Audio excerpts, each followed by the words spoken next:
right, everyone. Happy Monday and welcome to the Joy Reid Show. It is not the happiest Monday. We've got a lot of news to go on tonight. We've got a lot of guests on tonight. I want to first of all start by asking everyone if you please could like and subscribe. Just make sure that you're hitting like and subscribe because we want to make sure that the algorithm is noticing you here. Good evening to everybody who's coming early for class. Brittany Stewart said, ready for class. We got our lemon heads, our lemon readers in the house, always early for school. We appreciate each and every one of you. Thank you to everybody in the chats, whether you're on Twitch, whether you are on Facebook, whether you are on LinkedIn, whether you are on all the different platforms. Who did I miss? Did I miss everybody? Jason, happy post-birthday. Is Jason going to pop on? Oh, he's not going to pop on. Well, Jason's birthday was this week. Oh, there you go. Happy post-birthday, Jason Reid. Thank you. It was a very eventful weekend. Toward the end of the show, we're going to get to some of the things that happened on this weekend. But let's get right to Hey, family, how you guys doing? Have a happy show.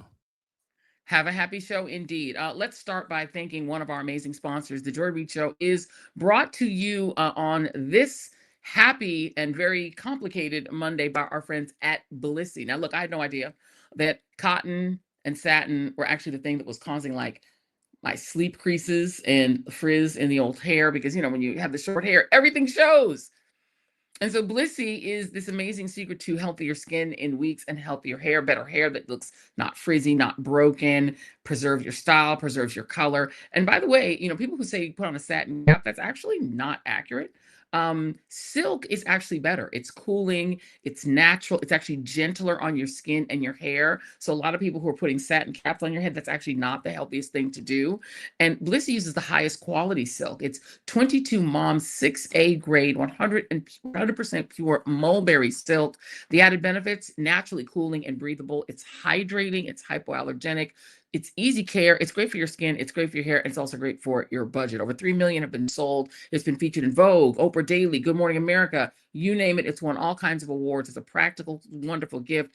I live in my Duplessis little face covers. I pop it on whether I'm on a plane, whether I'm trying to sleep at night. It's like super darkening, but also gentle, soft, wonderful, wonderful on your skin. Because you're a listener, Duplessis right now offering a 60-night risk-free plus an additional 30% off when you shop at Duplessis.com/joyreid. That is BLISSY.com/joypod. Sorry, joypod, JOY-pod.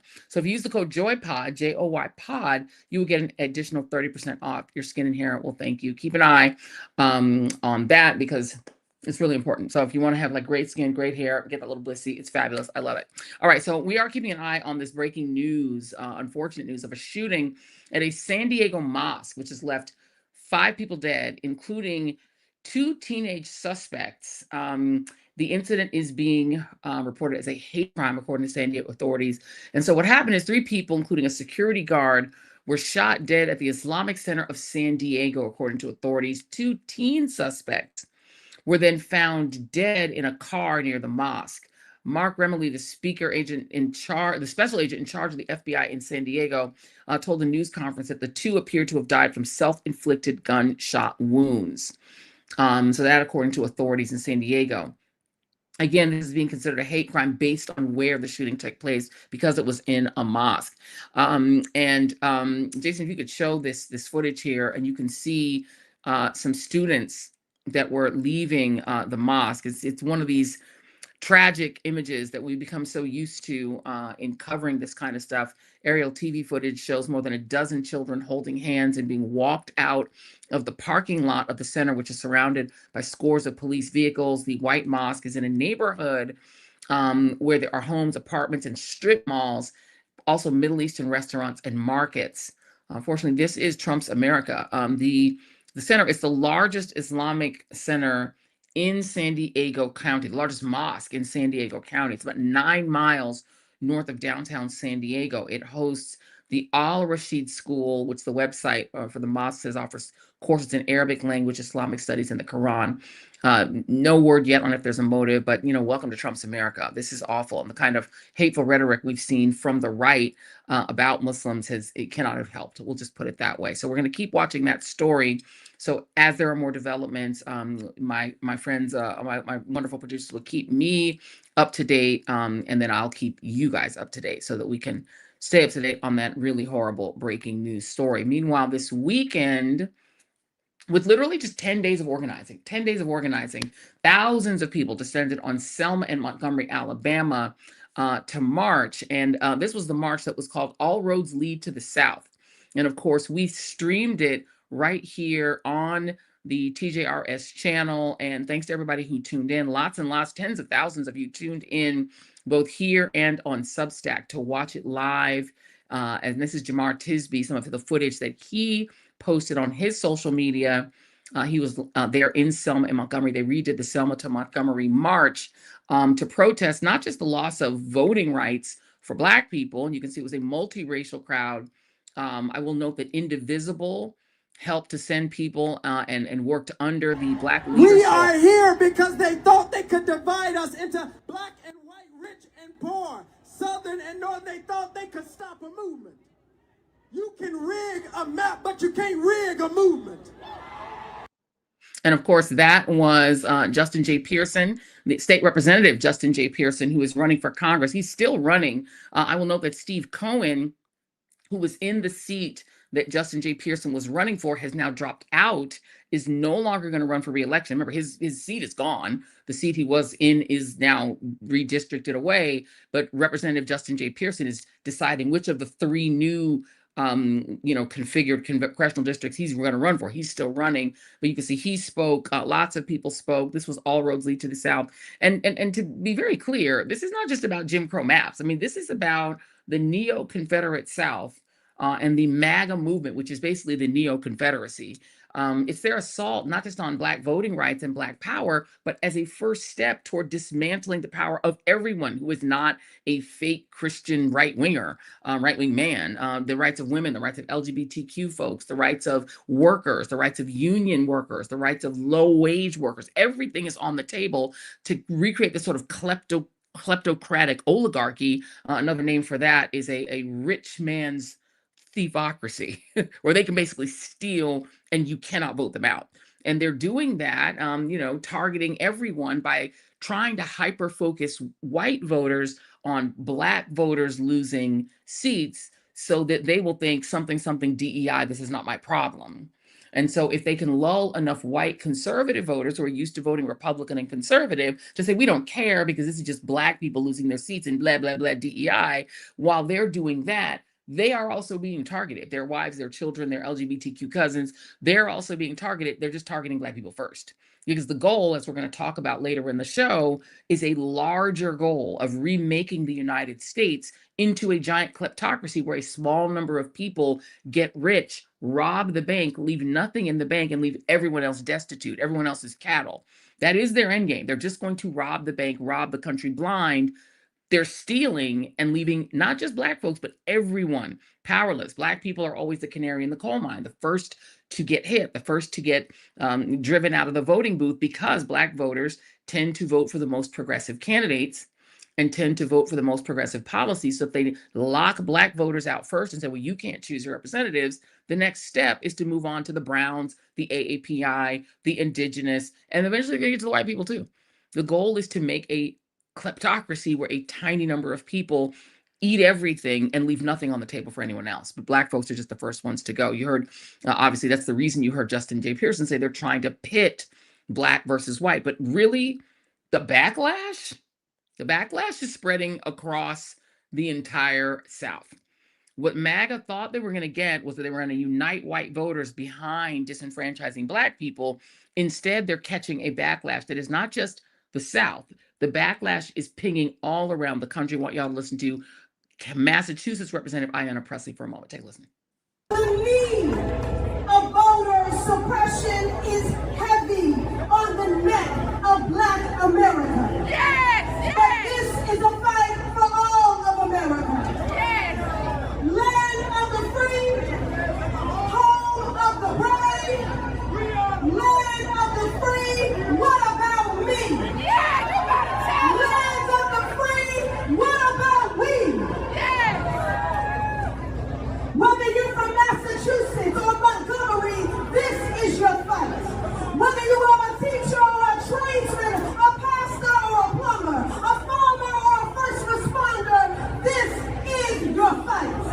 Young, old, black, brown, indigenous, Asian, and white. This is your fight. We, the people. We are summoned here not because black folks are just tired or fed up, but because we dare to dream a world where all bodies are truly free. Free to thrive, free to love, free to be. We've always been the architects of progress. Our brilliance, our resilience, our imagination, our voices, our votes. We are powerful. We are the super majority. And there you have it. Ayanna Pressley making it very clear. This is literally not just about black voters. Black voters are the first step in a larger project that includes everyone in the country. And I think that the right, maybe it could work. Like maybe this idea that you could strip black voters in the South of their opportunity to, elect the leaders of their choice, and most white voters who are still combined 61% of the country, 31% black women, white women, 30% white men, that they would all just go along and say it's fine. And that might have worked if everything else was going fine. If the economy was good and if people were in favor of the war. That's not how things are going. Things are going in a whole different kind of direction. Jason, if you could put up A5, Donald Trump, the New York Times Siena poll shows Donald Trump underwater on everything. He's underwater on Iran. Just you have 2/3 of voters saying that the war is not just a bad idea, but not worth it. An overwhelming majority say that the war is not worth the cost. Donald Trump has hit historic lows in the New York Times Siena poll. And I'm looking at the poll, it's in front of me. He's underwater on everything. His approval rating is just 37%. And honestly, the Times Siena poll has it higher than it likely is. He is underwater on immigration, which was his strongest issue. He's 15 points underwater on immigration. 41% approve, 56% disapprove. On the economy, 33% approve, 64% disapprove. On the Israeli-Palestinian conflict, this is huge. 31% approve, 62% disapprove.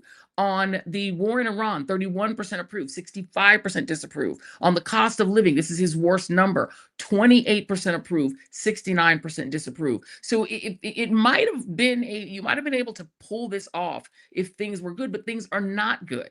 Things are not good. Jason, you can put up the next poll. CBS, the most suck-up network of all, the one that has destroyed 60 Minutes under Barry Weiss, that is turning CBS Evening News into a Trump fan show. Even their poll, Anderson Cooper recently left CNN because CBS, he said, I can't even take it anymore. I got to get out of here. In their poll, if you look at what people are saying, 7 in 10 Americans in that poll, if you put up A6, Jason, 7 in 10 said they are frustrated with the regime's approach to the economy. 65% say Trump's policies are making things worse. Only 27% approve. 38% of respondents describe themselves as frustrated. 32% describe themselves as angry. 32%. And that is not just black people. This is not a poll of just black people. This is a poll of all people. And so, again, maybe the divide and conquer strategy of getting white voters to choose whiteness over their own economic prosperity could have worked if the economy was decent. If people were making money, they could say, I don't care about what's happening to the blacks. I'm doing okay. That's not how it's going. White Americans are also, I have to play you this. C-SPAN has become like a weekly source of clips of callers calling in who voted for Trump, saying that Donald Trump is the worst president in history. Here's just one of them. This is A7, Jason, please. To say this, but I think if I can open up about it in public, that it might help others. I wanted to believe Trump was the real deal for a long time, even though I had doubts because I knew enough about his business history to think otherwise. But now I regret my support for him, and I should have known better.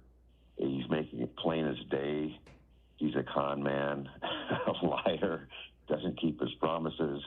He's in office all for himself, and he doesn't even try to hide his corruption anymore. So unless you get all your information from what I call the right-wing propaganda for profit, disinformation, media, industrial complex, he's the worst president we've ever had.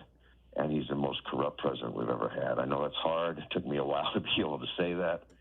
Very difficult when you commit yourself to believing in somebody. But Thomas, if you don't mind me interjecting, did you vote for Trump all 3 times in 2016, 2020, 2024? I'm sorry, I missed that. Say that again, please. Did you vote for President Trump all 3 times that he's run? Yes. I wanted to vote. I considered a third party, and I considered even a Democrat, but I did, in the end, vote for him. But and what do you feel? That's really interesting. What do you feel, or what was the straw that broke the camel's back this time around? Was it the war? Is it something else? I don't think it's one thing. It's been a cumulative process. And it's gotten so blatant now, and he's just literally the things he's going to lower prices on day one. He was going to do this on day one. Only he could fix all this stuff. And now I understand how somebody like Adolf Hitler was able to brainwash millions of people. I never thought I'd see that again in my lifetime, but it's happened, right? I thought we got past that, but we don't learn from history. But okay, I just hope the best we got to slow. We can leave it there. Yeah, that this is kind of like opening the door to the vampires and sinners and being like, I really thought that they were just going to come in and dance. I mean, and the indigenous people say, hey, there's vampires out here, and I really thought if I opened the door and let them in, they were just going to dance with us. But like, come on, man. Do you have Google? Like, and it's easy to write these people off as fools. And even if this person was disingenuous, it doesn't matter.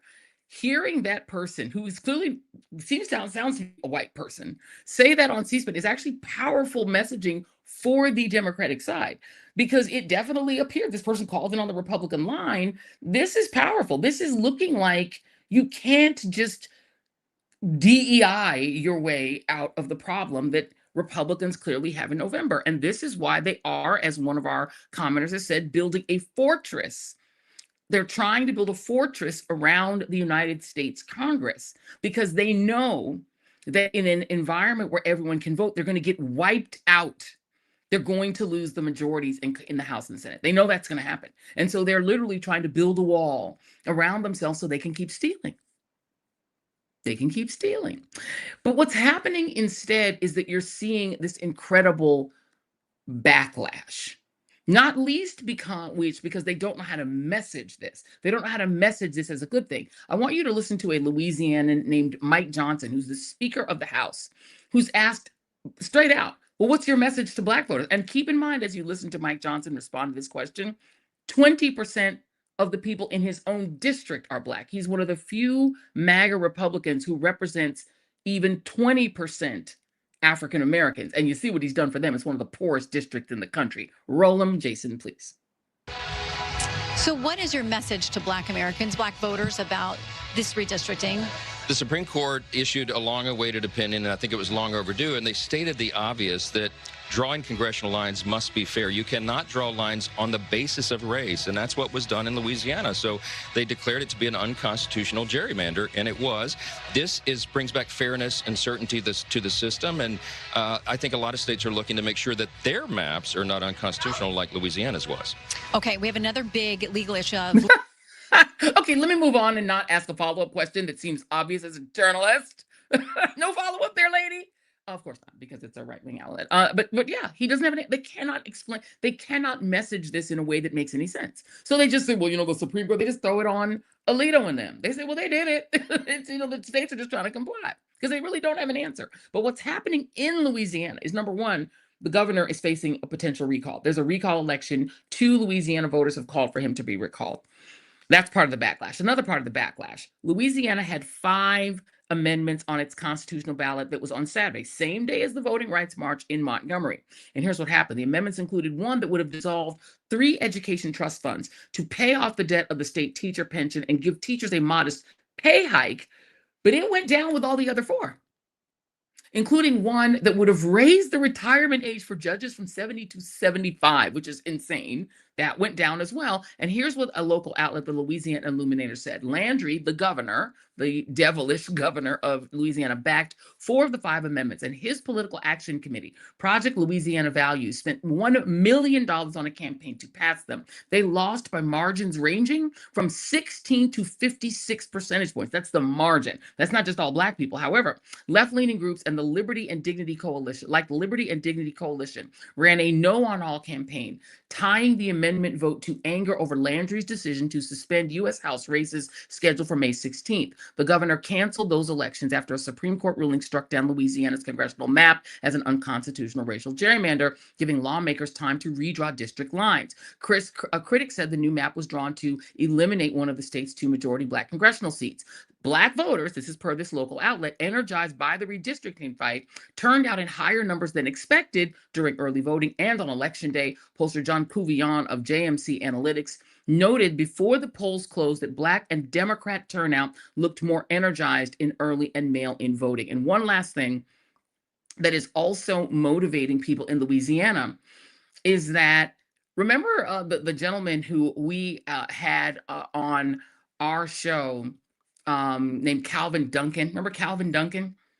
Calvin Duncan, who won a seat in Louisiana in a seat that would have helped people like him. He spent 30 years in prison for a crime he didn't commit, and he won this seat that would have allowed him to be, to be in elected office in Louisiana.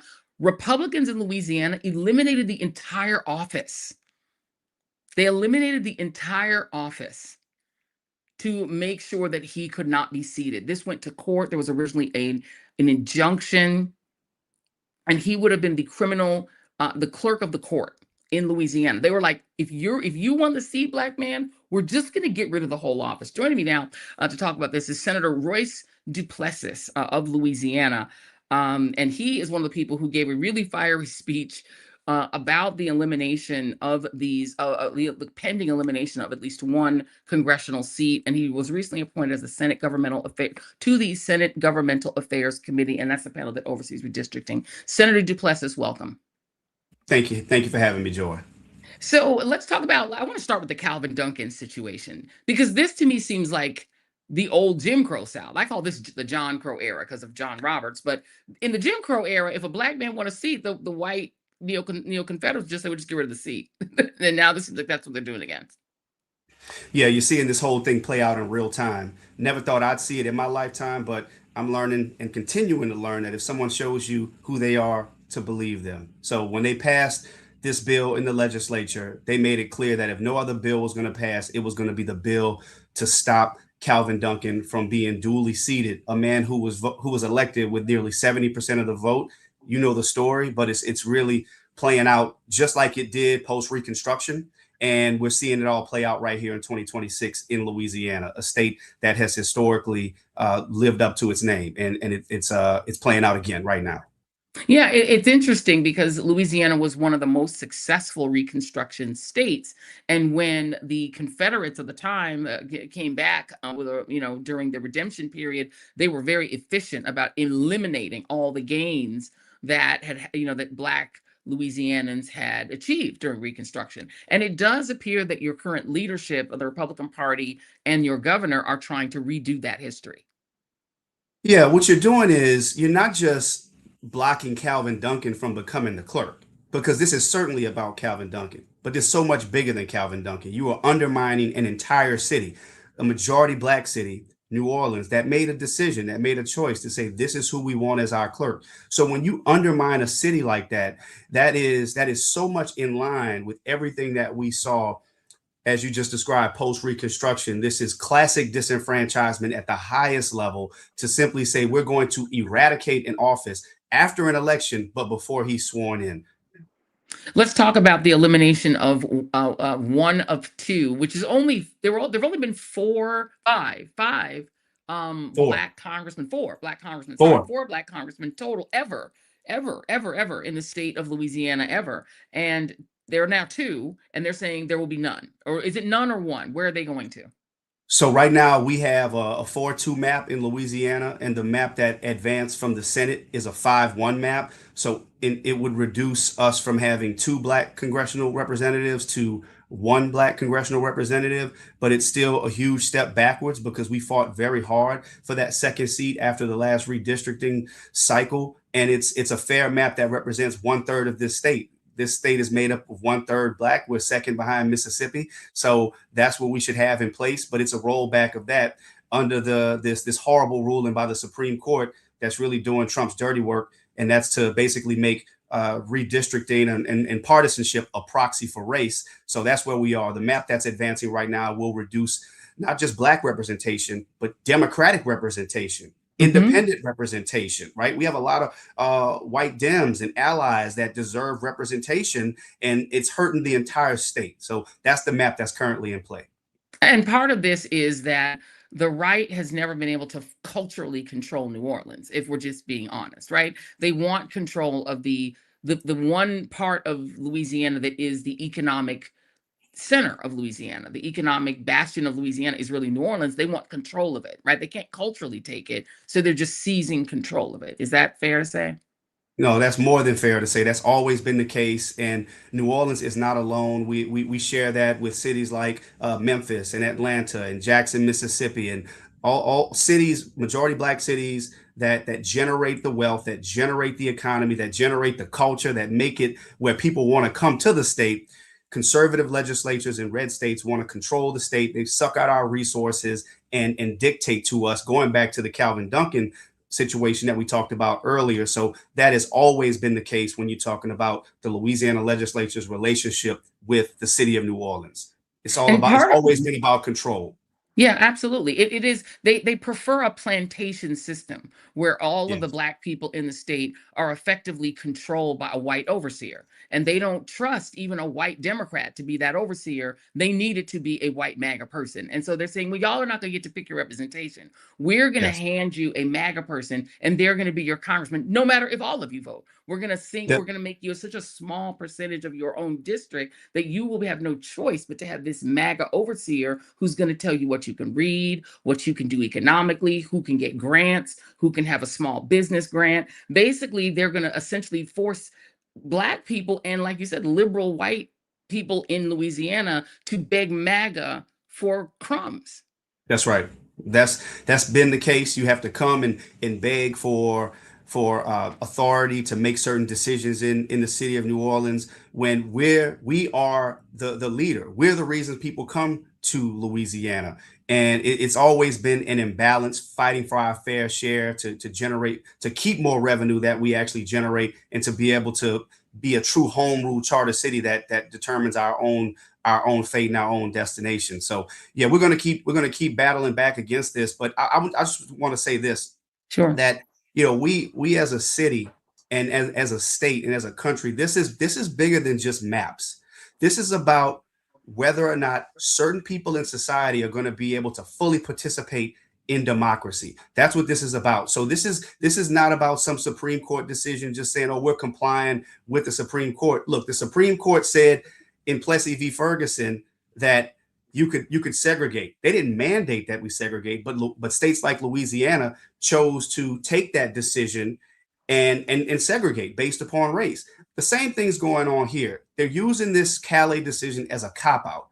They're using it as a cop-out to get more congressional seats for Trump because they know they can't win on the merits, because the MAGA message is a failing message and it's not winning. I just put $100 in my gas tank today, and I drive a Volkswagen. Okay, people are feeling the pain because MAGA is losing. So this is the way they have to cheat. Okay, and that's what's going on right now. But to try to hide behind this idea that we can now redraw congressional lines based upon party, as though that's not a proxy for race.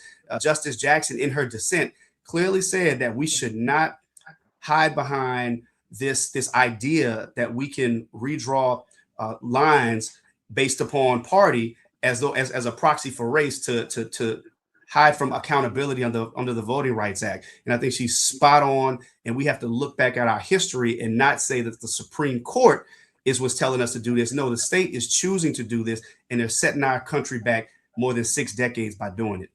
You know what's so interesting? History has a way of rhyming, right? I mean, Homer Plessy was a man of Louisiana. I mean, the Plessy versus Ferguson case, he From was New from North Orleans. State, from New Orleans. From the city, that's right.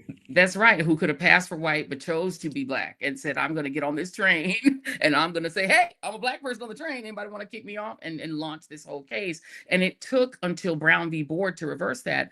Taney, who was the Chief Justice then, said that black people have no rights. They essentially, that they're not citizens, have no rights that are bound to be respected, and that slavery could not be stopped. You now have John Roberts, who to me is the Taney of this era, this Chief Justice. Even though he didn't write the decision, he handed it to an insurrectionist.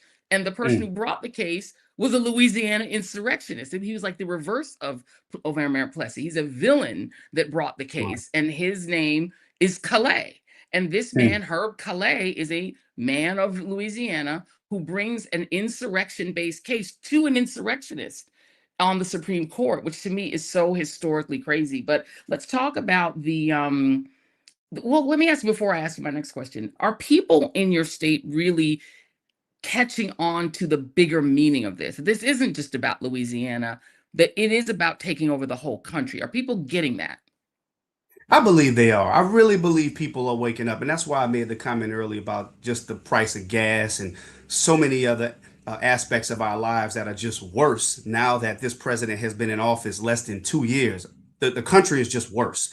Everything is just bad, right? And I think people see that. I certainly know that people in Louisiana feel it, and people are waking up, and they know that this is largely tied to the midterms, that the Republicans know that they're going to lose. So that's why you have this cheating that's going on across the country.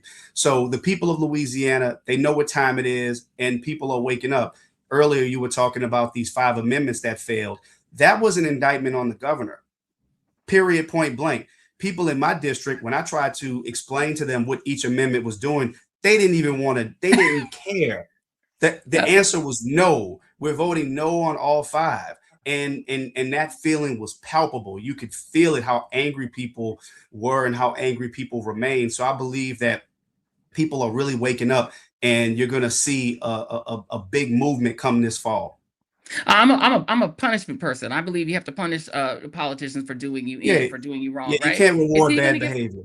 100%. Is he going to get recalled? Oh no, the standard is pretty high. I think it's like a 600,000 signature requirement, I believe the number is. And look, he was elected governor with fewer votes than that. So I'm excited to see what kind of momentum it catches. But in the meantime, we just have to continue to stay active and express our displeasure. But being angry isn't enough. We have to show up, right? We have to elect better candidates all across the state of Louisiana, because the current legislature does not represent the diversity of our state. And this map that they're now trying to force on us certainly does not represent the diversity of our state by having a 5-1 map. That's totally taking us backwards. Is the state Democratic Party prepared to fight in every district, fire every single Republican legislator that voted for these new maps? We better be. They certainly better be. And I'm asking everybody across the country to look at what's happening in Louisiana. This is ground zero. All the southern states, Louisiana, Tennessee, Florida, Alabama, Mississippi. I see Georgia just called a special election. So we need everybody in the country to pitch in and don't turn your backs on Louisiana, because this is where it's happening. This is ground zero, and we need everybody's support so that we can fight these battles. But the party absolutely should take on anyone who voted to dial back our democracy when they knew it was wrong. They knew it was wrong. And if I could give you some free advice, I mean, I think the Democratic Party, we know the National Democratic Party has effectively abandoned the South, which to me is absolutely crazy, given how many African-American voters and even liberal. That's where you're going to find the last of the liberal white, people are in the South. You have some of the most liberal. If they're still a Democrat and they're white in the South, they're a liberal. You need to go after them. But there are so many alternatives. I mean, I wonder if people are thinking about finding solid Republicans to run against the neo-Confederate Republicans in their primaries. If you make, these seats less Democratic, you also make the Republican seats a little more Democratic. That's the only way you can do it. You have to put some black voters in there. Yeah, You know, somebody yeah, like a Mike Johnson has a 20% black district. yeah. So to that point, what I'll say is the reason I think we're not looking at a 6-0 map is because of what you just said, is that if they go for a 6-0 map, that's going to jeopardize some safe Republican seats, like possibly a Steve Scalise or even a Mike Johnson, who have leadership in Congress. And it's not because they're just being charitable, right, or generous, but I think if those numbers are what they are. But look at what just happened to Bill Cassidy, right? Now, he challenged Trump, and he was punished as a result. When you talk about solid Republicans, look, I've been in the legislature 8 years now, and it seems like every Republican who's willing to show some independence or some willingness to hold their party accountable or to not be in lockstep, they get either ousted or they choose not to run for re-election. So I would look, if we could go with some solid Republicans in some of these areas that aren't just full-blown MAGA neo-Confederates, absolutely. That's what our democracy should look like. But I just don't know where they are. I don't know if they even exist anymore. They probably don't. And you could also try a third party candidate. I mean, I know that the Working Families Party is out here. Throw a third party candidate in there. Maybe a Democrat can win in some of these seats. You know, there just have to be ways to remove these Republicans, because unemployment is such a good teacher. Look, for me, unemployment was a great teacher. Unemployment is a fantastic teacher. And if there is a good Working Families candidate that could run in the Mike Johnson district, that might split that vote 3 ways. Gas prices are high, grocery prices are high, and there are ways to punish people like Mike Johnson. He could come out his seat. If there are 3 people in that race and enough people vote for that third party candidate, that reduces the margin for the Democrat to be able to win. So at this point, we have to play chess. Thank you for the person in the chat that has said, Coco Burnett, it's not time to play checkers anymore. It's time to get gully. Like the people, I'm OG. We used to say get gully. We have to get down, get off our high pedestals and start playing games. If you can find a Working Families candidate to run in Mike Johnson's district, run them, and run them in there with the intent to make that vote go from 50-50 to 1/3, 1/3, 1/3, and then run through the middle and take them seats. That's just my advice, sir. You're a state senator, not me. Receive it. Let me say this. Look, Louisiana, we still have more registered Democrats than Republicans. We just had a 2-term Democratic governor before this governor was elected. So there's absolutely a lane for us to execute on what you're saying. And I think this is the moment that we have to seize upon this. We just can't sit back and allow this to be handed to us and just accept it as though this is the way it's going to be. And I certainly won't accept it. Are you interested in maybe running for governor next? Because we need a candidate to do that too. Come on now. No, look, I'm just interested in continuing to serve the people of Senate District 5 in New Orleans, where we love you, Joy. I don't have any other comment beyond that right now. All right, well, we're gonna keep working on you. State Senator Royce Duplessis, I put on my social, everybody, his excellent firebrand speech that he tore the house down, let those people know the truth and shame the devil. So y'all, please don't jump on my social and take a look at that speech. State Senator Royce Duplessis, thank you, sir. Thank you, Joy. I appreciate you. Thank you very much, y'all. We over here doing whatever it takes. Look, I'm a whatever it takes person, Jason. I don't care. We have to do whatever it takes. And that is, I think, what we need to do. Let me just let you all know that the sponsors for the show are many. They are wonderful. And I want to let you also know very appropriately that the Joy Reid Show tonight is brought to you by Bullies, Parasites and Slaves, a book by Dr. George Byron Koch. True leaders do not benefit themselves, but work to meet our common needs. That is the difference between a bully or a parasite and a true leader. Bullies will pretend to protect us while actually using us to guard their own privilege, but they can be stopped. Every refusal to submit, every expose of exploitation moves us closer to a future where true leadership prevails and the old methods of domination lose their power. We can all get there together and prosper together. Here's where to start. You got to read the Bullies book, Bullies, Parasites and Slaves by George Koch. And that is pronounced K-O-C-O-K, even though it's spelled C-O-C-H, like the bad Coke. He's a good Coke. You will use his insights. Go to bps.online or just text CARE, C-A-R-E, to 511-511. Get that book, bps.online, or text CARE to 511-511. It's also free. If you even need it, text CARE to 511-511 today to receive a link to get your free book today. The only thing you might pay is text rates if you decide to text. Okay. So let's take one more look at the All Roads Lead to the South protest that happened on Saturday. Roll them. That they here, we're gonna be coming in hot. So Me too. They get it. Oh, bloody son.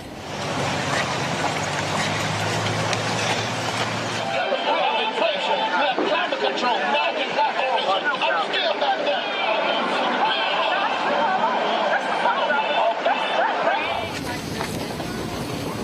Also gonna get shot.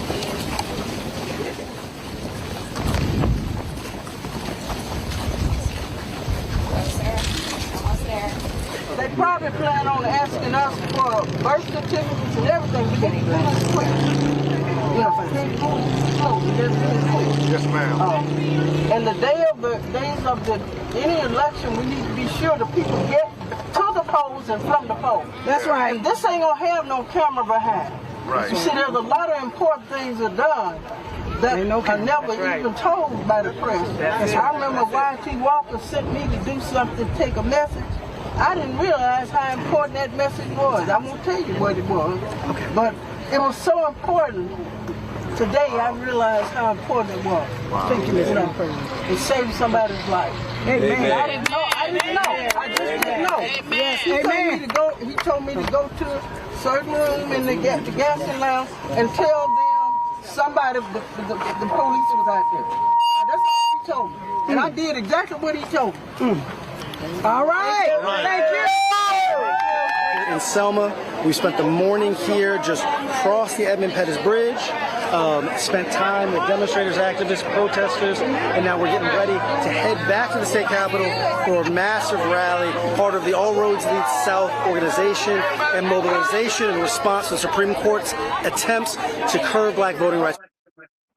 And you can see that was a very ecumenical and elders-centered movement, but people of all ages joined that protest. Super important. Joining us now, JaTaune Bosby Gilchrist, Executive Director of ACLU Alabama, and Doris Crenshaw, Civil Rights Elder in Alabama, who is the former Vice President of the NAACP Youth Council back in the day. Thank you both for being here. Thank you for having us. A pleasure. Thank you so much, Joy. Thank you so much. I'm going to start with you, Elder Crenshaw. Talk about the importance of this march and what do you think it achieved on Saturday? Well, I think it was. Are you the elder? I'm the elder. No, well, I could be, but I'm going to say you, Doris Crenshaw. We're going to go with you. I think my dear sister you're the youngest, was. So we're going to make you the elder just today. I'm the youngest elder. Yes. So anyway, to be serious, I think it was vitally important for us to show up Saturday as we did. And I think it energized us. It energized me. I was pleasantly surprised to see that number of people out in the streets of Montgomery, Alabama, on Saturday. And it was intergenerational and interracial and male and female, black and white, yellow and red. Yeah. I'm going to ask you to turn down wherever you're listening. If you're listening on your laptop, just turn it down so we can make sure we don't hear a reverb. There you go. Is it me? I think it's you. It's this one. There we go. There you go. Yeah, you can just listen right in. There you go. Perfect. All right, Mr. Tom, let me make sure first of all that I'm pronouncing your first name correctly. It is correct, JaTaune. Thank you so much. So JaTaune, tell me, what do you hope to get out of the activation that we saw this weekend? I think it's important to understand the power of what Saturday really demonstrated. And I like to go through an arc of what we mean when we talk about civil rights being iterative. We are celebrating really this past week, 65 years since the Freedom Riders came to Alabama and made it to Alabama. And we are just 62 years removed from James Meredith integrating the University of Mississippi. 63 years removed from that Birmingham Children's Campaign and the Crusades of Birmingham, Alabama. And then when we look to it now, we are just 62 years removed from Freedom Summer. And so when you look at that arc, we have to understand that the civil rights work, the movement work, is iterative. And what Saturday demonstrated was how sustained our movement is. We have to understand that this just didn't happen in fits and starts. You cannot gather 270 plus organizations together with 1,000 satellite events nationwide without sustained movement work actively happening on the ground. And so that really is a demonstration of our collective power that often gets overlooked in that national framework and media, because there are grassroots individuals, large coalitions that are working across the Deep South. And yes, we saw that Saturday, but if you think about a week before, you were having special sessions across the Deep South, in Tennessee, in Louisiana, in Alabama, and we were on the steps of the Alabama State House ensuring that our voices were heard. And one of the things that I really talked about was our power, our presence, and the importance of policy in this time, and ensuring that we are showing up in these ways that really help inform what is going on next. We know that individuals like Doris Crenshaw, like Joanne Bland, like Bernard Lafayette, and so many others really built a framework and a foundation that is instructive for those of us doing the work and on the front lines today. And so that's just a little bit of what the power of Saturday meant. It was a culmination, but it is really just the start of something that is greater that we're building upon. But again, that is historic. And Elder Crenshaw, part of me wants to apologize to you. Your generation, you were head of the NAACP Youth Council. I did a lot of studying of the NAACP Youth Councils doing this book about Medgar Evers and Murley Evers, and they were such a powerful force for good in the early 1960s. I hate that you all have to do this again, that you have to march again in this era. We should have fixed this by now. So what can you teach us and the next generation of activists from what you learned doing this the first time that will help us do this again? Well, I think we have to stay engaged. And I think Bernice King often quotes her mother as saying, freedom is never won in one generation. Every generation has to continue this struggle. And that's, I think, in some ways, we're in a little lull. I think we went to sleep. But I think that we had a big wake-up call. And I think that we're hearing the clarion call, and that we will do this again. We are prepared, we are energized, and we know that what we have to do, and we'll get the job done. I often talk about the fact that all of the major movements in the world were propelled by women and youth. And so I was delighted on Saturday. We had some men out there, but this whole JaTaune and her crew, and Latasha and her crew, and many of the women in Alabama and across the nation mobilized youth and women and a few good men. We appreciate and that's that. always needed. It's always needed. And JaTaune, and you called the name of the great Latasha Brown. Cliff Albright, want to big him up as well. Also, of course, Brittany Packnett Cunningham, all the people who are part of this. JaTaune, talk about a little bit, what is the actual strategy here? Because I think in addition to the marches, which are symbolically important, and it's important to be in community, but we need to know, like, what's the plan? Yeah, I think that's really important. And that's what everyone is asking. And I think that's also what has been instructive about movement work. I want to say this. Mrs. Crenshaw gave me some feedback as I was speaking on the steps of the state capitol about a week ago. And she said, well, what you missed were the calls to action. And I said, oh, wait, I absolutely do. So I am obligated in my role to children of the movement. And so what our calls to action are very specific here. And when I say specific, I do want folks to know that doesn't mean that they are things that you can't continuously do. We have to understand that that movement work is generational. It is not just something you do today. It's not just something that you do in an election cycle. And so Saturday, we want to understand and remember that this is about voter mobilization, civic education, and direct action, and talking about our collective power building. So you don't get to continue this work and think, hey, we just showed up to a rally. That's right. All. You have to actually plug into the local organizations that are doing incredible work. And so local organizations, yes, you have Black Voters Matter, an incredible work there, Fair Fight, ACLU, who has affiliates across the Deep South. And the Southern Collective that I have to shout out for the ACLU is also a strong network of the Southern affiliates across the Deep South, all of those 13 below the Mason-Dixon line. So tap in there, but think about the League of Women Voters. Think about those organizations, the Black Women's Roundtables that are happening across the Deep South. Those that you don't always hear about, plugging into these spaces to understand the power of civic engagement work each and every day. And the next thing is I want folks to understand that outside of organizations, outside of politicians, outside of pastors, you are actually the most trusted source to your community.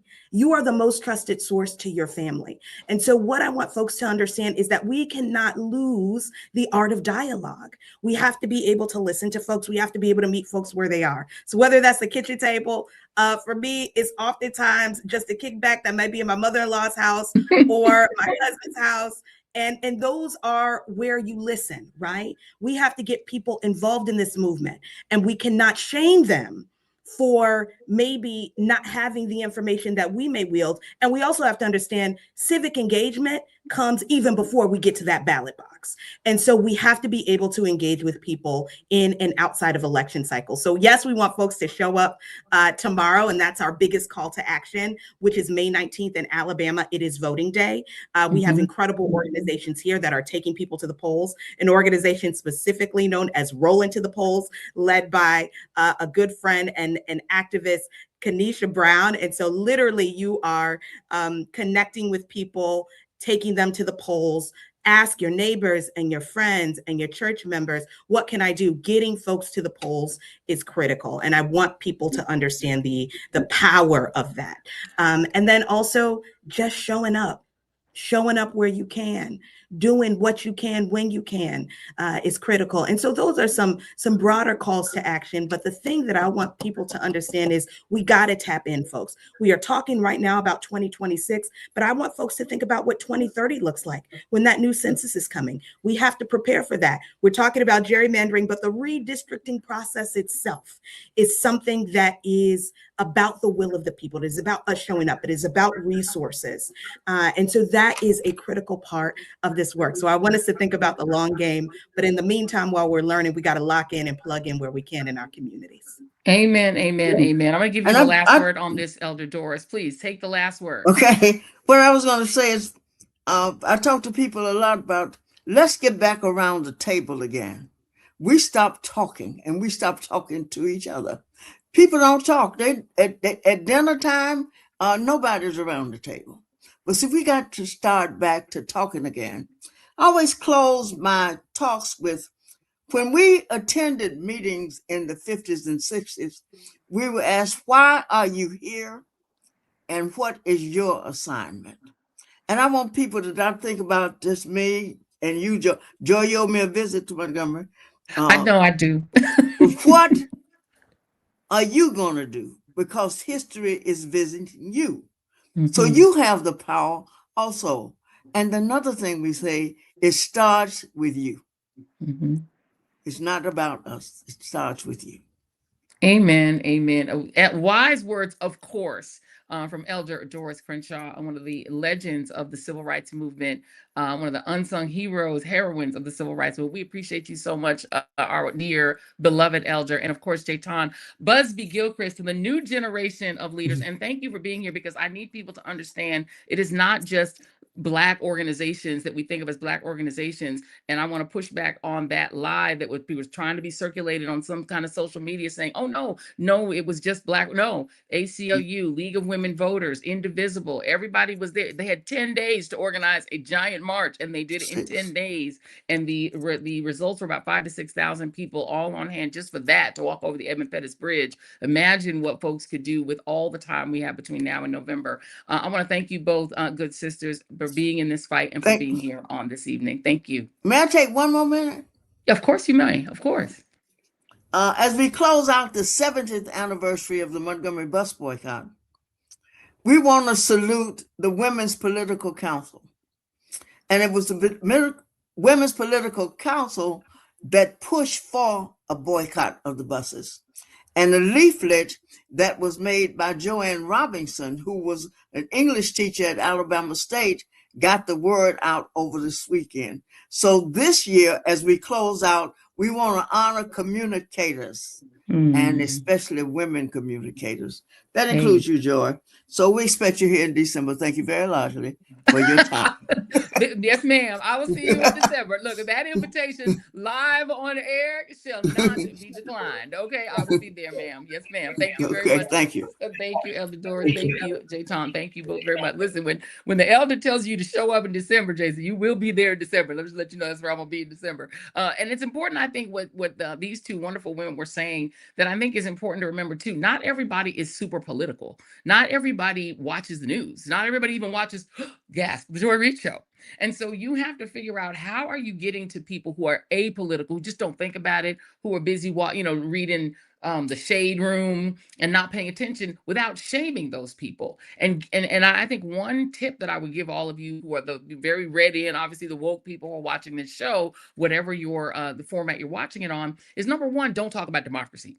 I think just take that out of your vocabulary, because for a regular person that's trying to afford their rent, food, groceries, and can't make it through a week and don't have enough coins left at the end of the day to eat and also pay for their gas, they don't care about democracy. Democracy is an ephemeral concept. It's it's a nice book concept, but it isn't like a real thing people are actually living in their real lives. You got to talk about like the straight ahead things. I was talking with my good friend, Miss Kim in Florida, who's trying to think about, how do we get Florida to wake up? And Florida is one of those states that's just been dead asleep ever since the 2 times that Florida elected Obama. Then Florida just went to sleep and has just been electing the most trash ass Republicans you can possibly imagine, on the verge of maybe putting Byron Donald in the governor's mansion. That's the only thing that could be worse than Ron DeSantis, for God's sake. But how do you wake those people up that just will not be roused when it comes to things like civil rights and voting rights? They just figure, what's the point of voting? Nothing ever changes. I think we need to get down to like real simple. If you really need food assistance, good luck getting that if the MAGA take over your district. The only reason you're getting it is you are in a congressional district where your congressperson fights for you to get food and rent assistance. If you need that, if that's something that you count on to survive, just know that when the MAGA take over, you won't get it. Go ask the people who are being governed right now by the Speaker of the House. If you think because your congressman is the speaker and you are in New Orleans in that district, if you think those people are doing well, maybe go ask them. It's one of the poorest districts in the country. Go and ask the people of Kentucky, who had the most powerful Senate leader, maybe in the history of the United States Senate. With all respect to Harry Reid, Mitch McConnell wielded enormous, awesome power. Did he make Kentucky less poor? No, he sure didn't. Kentucky is one of the poorest states in the union, was when he started, once when he finished. That man was in office from 1985, when I was literally in high school, all the way until he's just about to retire. And that state is as dirt poor as it was when he started, maybe poorer, but he's richer. I'll put it on the Democrats too. Joe Manchin got in the Senate. Did he make West Virginia poor? No. These oligarchs come in and they get rich. We're going to talk about that a lot in our next hour. Ro Khanna will be here. I've been really excited to talk to Ro Khanna for a minute. We're really excited that Ro Khanna will be here. These people are looting the country. They're getting rich. Their states are poor. Why is Louisiana poor? This is one of the richest states in the Union during the Confederate era, during the antebellum era, when it was all plantations. They were very wealthy. As soon as they took the slaves away from them, they went poor and have never climbed back. Mississippi, it was the richest state in the Union during slavery, because they had all that plantation wealth. As soon as you took the slaves away from them and let the slaves be free, they were like, we're not paying those people any money. We want to have low paid labor. So they decided to stay poor. And they've been led by people who've been impoverishing Mississippi, Louisiana, Alabama. Why are these states so poor? The only blue state that's in the bottom 10 is New Mexico, but that's because New Mexico does not have an inherent industry and has a lot of indigenous reservations on it that are not moneyed, and they keep them poor. That's the only reason that state's so poor. But every other blue state are the richest states. California, Vermont, Massachusetts, Maine. Why are the blue states so rich and why are the red states so poor? They're poor because they want to be poor, because the people who lead those states guap all the money for themselves. They still have a plantation mentality. They want 1 or 2 really rich people at the top and a whole bunch of poor people at the bottom who they can exploit. In Louisiana, Jeff Landry, his idea for how to create an industry in Louisiana is not to have jazz in New Orleans. He wants to destroy New Orleans, destroy that beautiful jazz culture, move all the black people out. I guess he's going to remake jazz like Apple Music does jazz is only white people. Get rid of all the black culture, rip away the industry in New Orleans, and replace the entire economy with prisons and Amazon plants where people work 12 hours a day and have to step over dead bodies, and prisons. He's literally decided Louisiana's economy will be prisons. And they will then not just incarcerate the prisoners that they grab and drag into prison in Louisiana, but they're going to then take all of these migrants. And you know, when they ship these migrants out of the places where they're dragging them into vans, you know where they send them? Texas and Louisiana. Prison economies. That's what he thinks is going to make him rich, because he's probably heavily invested in Geo Group and Core Civic. I would love to see his portfolio and see how much Core Civic and Geo Group he has in it, because all of these little oligarchs are getting rich, and they want their states to stay poor because they want a bunch of poor, desperate chattel. Just saying, we're going to get more into this in this hour of the Joy Reid Show. I want to appreciate everybody for tuning in. This is hour 2. We're jumping right into it. If you have not hit like and subscribe, what are you doing? Please hit like and subscribe. We appreciate it. The algorithm loves it, makes the algorithm happy. And if the algorithm's happy, we're happy. And we just appreciate all the support we've already gotten. We are making our climb toward 500,000 subscribers. That would be the birthday present we would love to have. Our birthday is fast approaching, so you have a little bit of time to send 10 friends the link to the Joy Reid Show YouTube channel and tell them just go ahead and subscribe. It's free. We appreciate everybody who's throwing a little coin in the till. Very kind people who are supporting this independent media venture. I want to big up Megan Underwood, $99.99 in the till. Just a wonderful, wonderful friend that is here to support our independent media venture. So appreciative of you and everyone who's become a member. So feel free to become a member, but you don't absolutely have to. You can just become a free subscriber, but please don't do it alone. Arrive with 5, like they used to say in Florida when they used to vote. Arrive with 5. Send this to 5 or 10 friends and tell them, hey, just subscribe.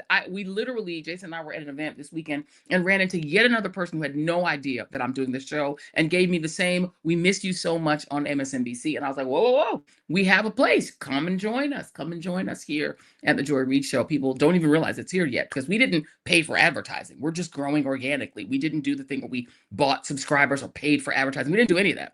We're just growing naturally just by people finding out we're here and hopefully loving what we're doing. If you're a Team TJRS member, special big ups to you as well. And I don't know if I bigged up Substack earlier. So hey to our Substack friends. All right, the Joy Reid Show. And this hour is brought to you by one of our favorites, 120 Live. Listen, May is High Blood Pressure Awareness Month, but awareness without action does you absolutely no good. Half of all adults in this country have high blood pressure, and many don't know it, and they don't find out until it's too late. The people who actually benefit from this month of awareness are the people who actually check their numbers and then try to do something about them. Try 120 Life to do that. 120 Life is a once-a-day functional drink made from ingredients that help you support healthy blood pressure. It just tastes terrific. It's refreshing. It's made from a blend of superfruit juices. It fits into your real life. And the powdered version has just 1 gram of sugar, making it a smart option if you're watching your blood pressure, or watching your blood sugar as well as your blood pressure. So just try it for 14 days. Measure your blood pressure before and after. If your numbers do not improve, you'll get a full refund. It's a great bargain.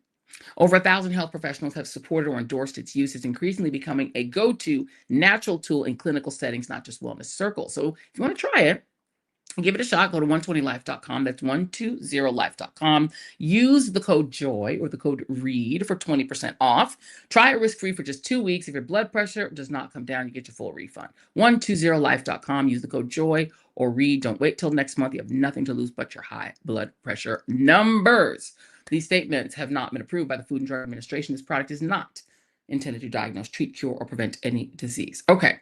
So back in 2017, I interviewed Professor Nancy McLean. I don't know if you guys were AM Joy viewers, but I interviewed her back on That Weekend Show.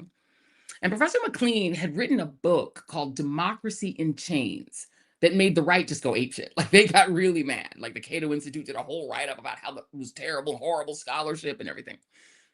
Let me read you the NPR review of her book. Here's the quote. Obscuring census data to give conservative districts more than their fair share of representation. Preventing access to the vote. Decrying socialized medicine. Trying to end Social Security using dishonest vocabulary like strengthened.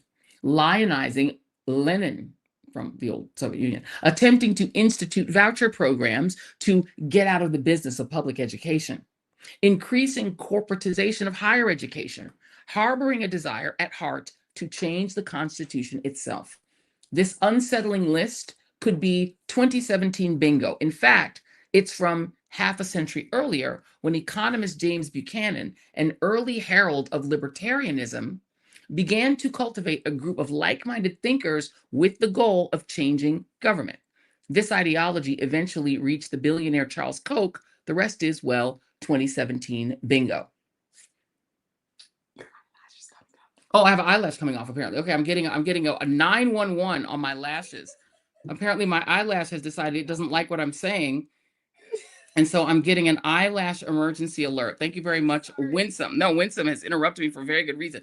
Eyelashes coming off is an actual TV emergency. It's not TV, but it's still an emergency.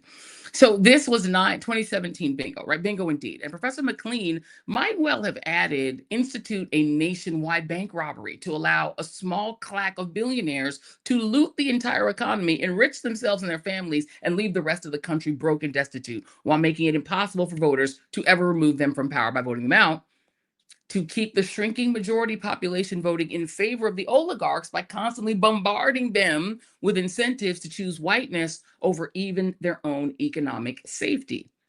And this is why you have to think about the theft of voting rights as part of really the same story as the overall theft that's happening in Washington and in your state houses perhaps right now. Trump, his party, the Republicans, who are very ironically the same party as Lincoln, but they've completely flipped the brand to be the old Dixiecrat brand, and their friends in Project 2025, those fake Christians, they're not just stealing Black Americans' right to vote, friends. They are starting with Black voters in the South, because those voters consistently vote like 90% for Democrats. But make no mistake, the plan is to eventually disenfranchise everybody, Black and white, native born, immigrant, Asian, Latino, LGBTQ, straight, woman, man, everybody. That is the end game. And they intend to do that using anti-Blackness as a wedge, but eventually moving on to every other community, while the oligarchs themselves and their pet politicians, particularly in Washington, scramble to loot the bank, to clean out the bank vault, enrich themselves before the whole country just collapses and goes bankrupt, inevitably, just like every single Trump business ever. If you take nothing else from this show, take that. It is that this attack on voting rights that seems to be an attack on just Black people is just step one in an overall attack on the entire country. Because this group of people do not believe in democracy. This thing I'm like, we talk about it's this ephemeral concept. Well, what is democracy? Democracy is the ability of the people, the demos, to choose their leadership. That's all democracy is. It's just your ability to choose your leadership. Just say that. But they want to make sure that you can't choose your leadership. You can't choose who governs you. They'll choose who governs you. That isn't a way to live in freedom. That is a way to live on a plantation. And I've said it before, and I'll say it again. These people like the way the country was in the beginning, when it was an oligarchy controlled by a few wealthy planters, and everyone else was property. Their wives were property. Their children were property. Their enslaved were property. And they believed that indigenous people weren't even people and didn't count at all. And they like that system. They want to go back to the status quo ante. They want a plantation system. They kept trying to have it. A civil war deprived them of the slaves. The women's rights movement deprived them of their female property. And then the female property suddenly had the right to an abortion and a right to contraception. They're out of control. They're out of the kitchen. They can't own children anymore and put them to work in the mines or in the fields like they used to. These people want the old world back when they could own all the other people, including all the other white people.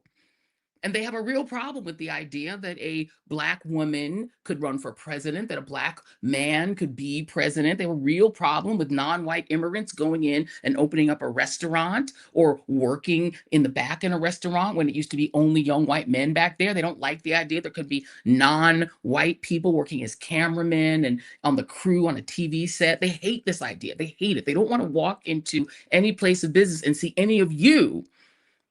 They just want to see each other, even if each other have no qualifications for it. They hate the idea of the modern world. Samuel Alito shows it on his face, how much he hates the modern world. He's disgusted by the idea of women having equality, except his wife, who apparently can fly whatever flag she wants in front of their house, and he doesn't say anything. He hates the idea that women could choose to not have a bunch of kids if they don't want it. He hates it. He hates the fact that there is racial equality. And even with Clarence, they're kind of like, yeah, me too, man. Clarence is like, I hate it too. I hate these Blacks. And they were like, but you, aren't you up? No, man, I'm not Black, I'm Clarence. He said, Hey, I'm Joy. not Black, I'm Clarence. Yes, ma'am. Yes, Hey, sir. Joy, the funny thing about it, this is what Barack Obama syndrome does to people, right? The entire country, especially the majority of the country, have lost their mind. I guess the brother defiled the lady of America, so they just treat America like she's a soiled rag. Because this brother took the presidency of the United States for 8 years, and then this sister had the unmitigated gall to try and run also. Come on. That is a problem. So America itself, this is punishment. Yes, From they're punishing 2008. This for is marrying a Black literal- man. For marrying a Black man. You know, I was They trying to keep said, it political right here. But that is it. That is our it. little America, our little sweet little America married a Negro? Oh, hell no. She's a whore. She's a whore. Destroy her. Jason, you got it. It's so they said, our little America?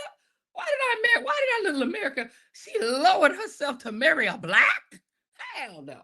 And Clarence was like, yeah, I agree with that. There's them Blacks is horrible. They said, but you, sir, aren't you? No, man, I'm not Black. I'm Clarence. I'm not Black. I'm Clarence. White power. White power. That's what I say. Oh, every day. But Jason, this is a good point. Come back on. It's a great point. They are angry that they said some Jason facts. Jason, come back on. We want you back.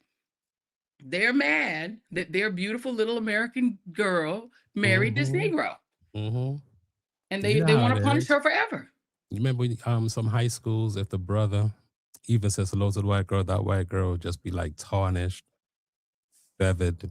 Now you're defiled. You can't, I mean, it's literally, you know, this Black man came in here and won the hearts of all these white women in this country, and that is completely unacceptable. We're not having it. And you have defiled her. Defiled her. That's And right. That's right. She Jason. dirty now.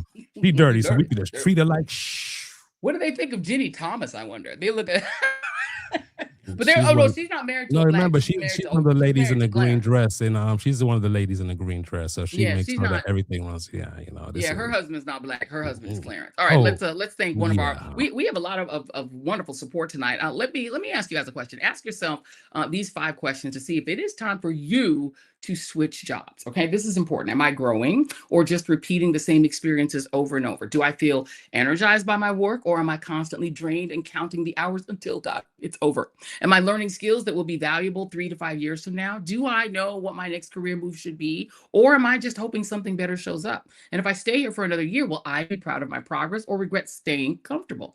Now, if these questions made you realize it may be time for a change, you should talk to a career coach through strawberry.me. Their coaches work with you one-on-one to understand your strengths, identify your gaps, and build a clear roadmap toward a career that you are actually excited about.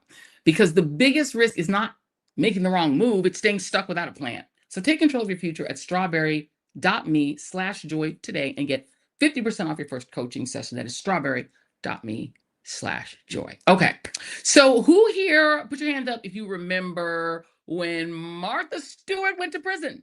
Today is a shameful day. It's shameful for me and for my family. Martha Stewart was confident and defiant when she spoke after her sentencing. She stood tall and looked directly into the camera as she recalled her stock scandal. What was a small personal matter became, over the last 2 years, an almost fatal circus event of unprecedented proportions. I have been choked and almost suffocated to death during that time. Martha spoke right here in the courthouse steps just minutes after being sentenced to 5 months in jail, 5 months house arrest, and 2 years probation. It was the minimum she could have gotten. Judge Miriam Cedarbaum told the court that she was influenced by the more than 1,500 letters she received in support of Martha. The judge told Martha that she had read each and every one of those letters, including some from celebrities like Bill Cosby and Rosie O'Donnell, and said that Martha had helped many people and had hundreds of admirers. Remember that? That's when Bill Cosby was considered a good endorsement for a judge. Lord have mercy. That was 2004. During the peak of her career, Martha Stewart, this is from People magazine, best-selling author, successful entrepreneur, DIY guru, and Emmy Award-winning TV host, spent 5 months in prison after being embroiled in an insider trading scandal. Stewart's media empire, Martha Stewart Living Omnimedia, went public in 1999, making her the first female self-made billionaire in the U.S. Then 2 years later, in December of 2001, she landed in hot water after selling her stake in a company called ImClone Systems, a biopharmaceutical company. When investigators questioned her about the trade in early 2002, she and her stockbroker, Peter Bacanovic, maintained that they had no insider information prompting the sale. Federal prosecutors later accused Stewart, who was once a stockbroker herself, and Bacanovic of acting on non-public information when they made the trade and then lying to investigators about it. A highly publicized trial ensued in early 2004, and Stewart was found guilty of conspiracy, obstruction, and 2 counts of lying to federal investigators. She was sentenced to 5 months in prison and 2 years of probation. However, Stewart kept her company intact, wrote a book, and debuted 2 new TV shows, one with Snoop Dogg. Remember that? Within less than a year of her release from prison on March 4, 2005. Remember that? I'd like to finish my salad. Remember that? I'd like to finish my salad. That interview epic where the lady kept asking her questions. Like, I'd like to finish my salad. Yeah, that was all in the early aughts.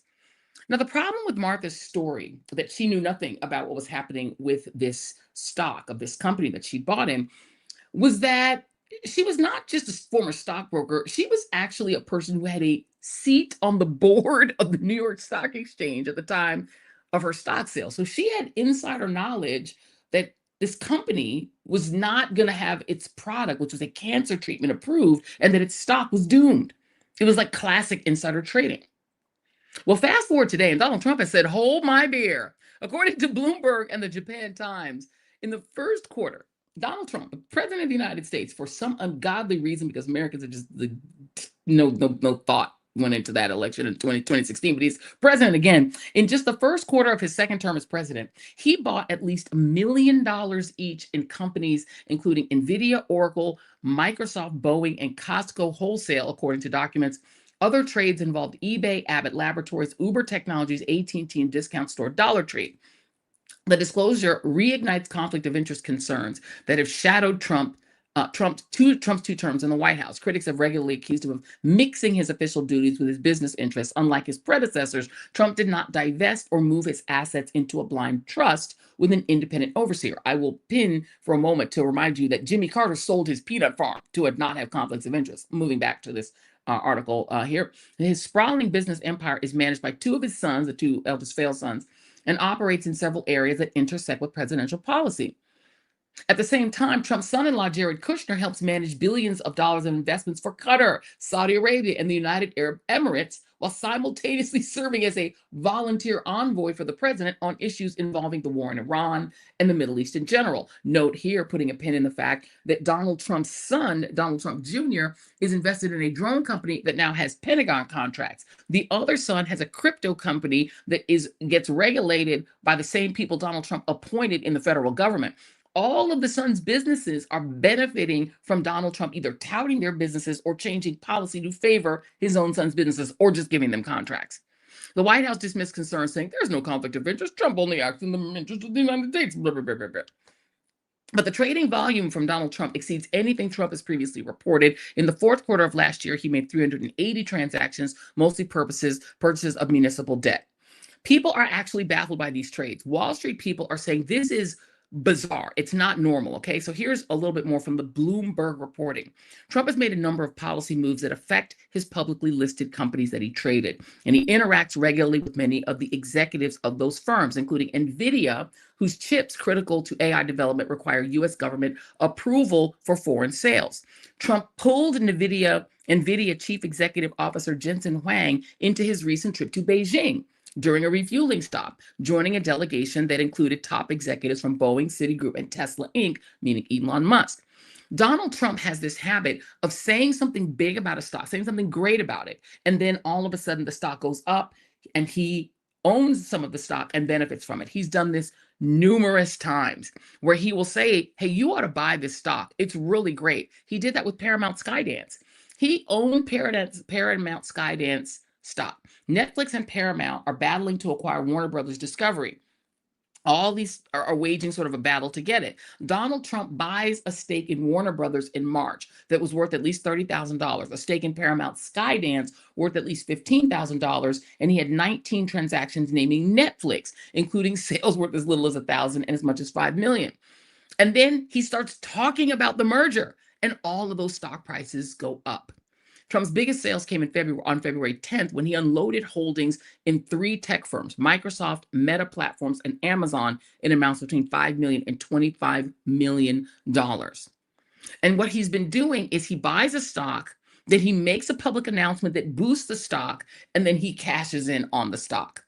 Or he goes after a company and then dumps the stock or buys it cheap. He's literally playing the market using his own words. He recently bought shares of Palantir. During the first 3 months of this year, Trump purchased between $247,000 and $637,000 worth of stock in Palantir, which of course is now based in Miami. In March alone, he made at least 7 purchases of Palantir, totaling as much as $530,000. The following month, Trump praised Palantir on Truth Social as shares suffered their worst week for over a year. This came as a software sell-off accelerated amid the Iran war, and the company was caught in the ire of famed short seller, this guy, Marco Burry. Donald Trump, and it's not just that. Let's do one more. Donald Trump is also now saying he's no longer going to sue the IRS. He was suing the IRS for $10 billion because a contractor to the IRS disclosed that he only paid $750 in taxes, basically forever in his whole life. But he's now withdrawn the suit in exchange for a slush fund, $1.7 billion to pay reparations.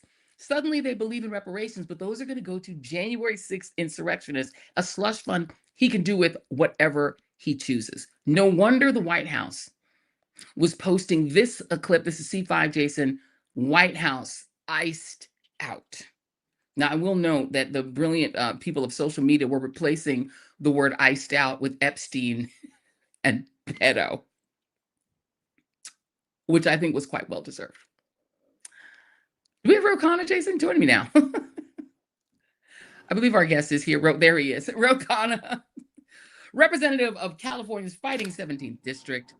Congressman, it has been a long time coming. I have been semi-stalking you and trying to get you to come on the show to talk about all of the things. So thank you so much for being here. Oh, always a pleasure. I didn't know you were reaching out. You could just text me next time.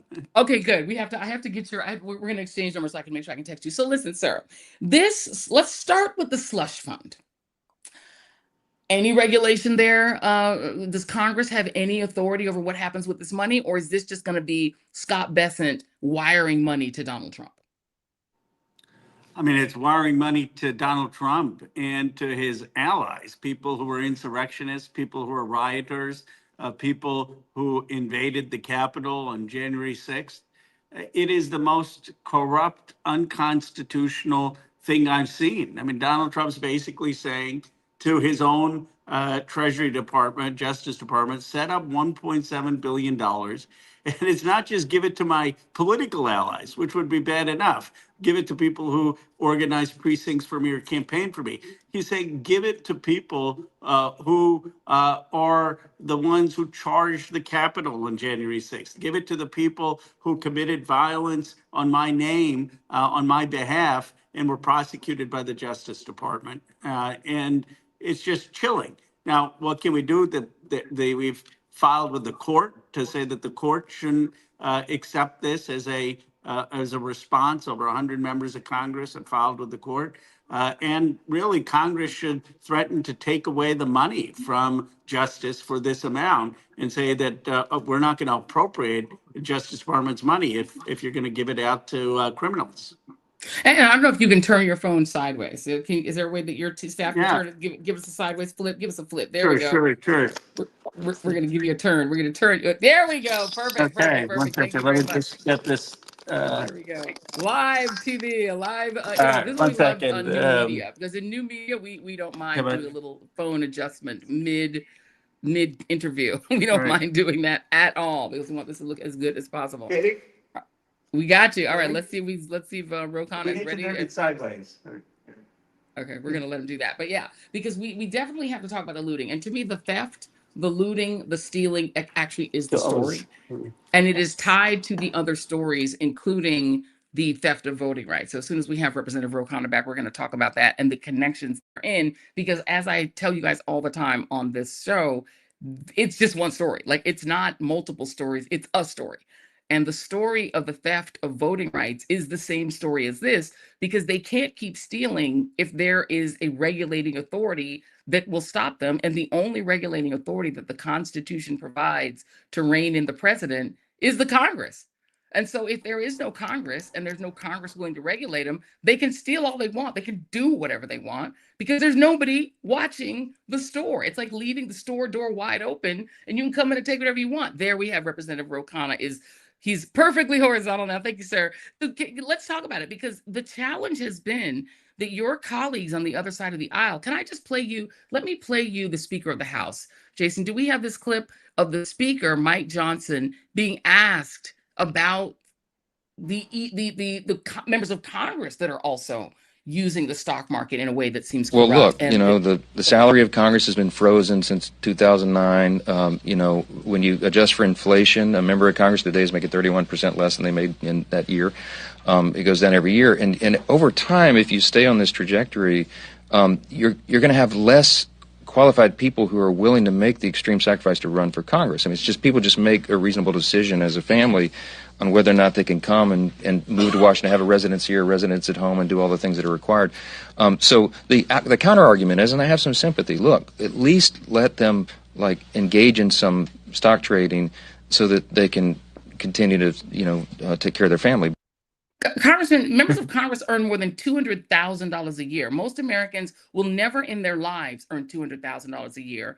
And Speaker Johnson is saying, why not let people trade on insider information like Martha Stewart did? So that, they're regulating this industry, they trade on this industry, let them do it so they can feed their families. Who's going to sympathize with that? Yeah, I don't know what he's talking about. No one's forcing you to run for Congress. There are a lot of other ways and things you can do with your life. And there are people who serve the military who make far less, and that's a much bigger sacrifice. There are millions of people who are in the civil service. They're making less, and many of them are senior, and they're serving the country. So no one is also saying that you can't be invested in the markets. The Trust Act says that you have to put it in an independent trust and put that in a fund or have an independent entity manage it. But why do you have to pick stocks? I mean, I don't understand that. That is just a recipe for either corruption or for the appearance of corruption. And here you have with Donald Trump. I mean, stock after stock after stock that he's making decisions on when he could just have put it in a trust. No one is saying Donald Trump, look, he's a rich man. He's a rich family. He could have done what every other president has done, put it in a trust that's blind, and then they can still invest it and they can still get the stock market's 20%, 15% return. It's just that you would know that he's not selling NVIDIA and making decisions on NVIDIA. And it's not just him, but I mean, if you isolate it to Donald Trump was rich, but he was never a billionaire. He sued Tim O'Brien because Tim O'Brien disclosed that he wasn't a billionaire based on his actual career being a real estate investor. He never succeeded to become a billionaire. He's now a billionaire 6 times over based on crypto schemes, based on selling phones that his fans never got, that he said were going to be made in America that are not, based on scams he's running and promoting as president, and based on playing with the stock of companies he owns by making an announcement about them. This seems to me to be so corrupt that even John Roberts could see it. It's the only time Donald Trump has really had a successful business venture as a second term as president. The reality is, first he had a crypto scheme where he got foreign governments like UAE just to give him money, and he made the interest, right? He has a crypto a token.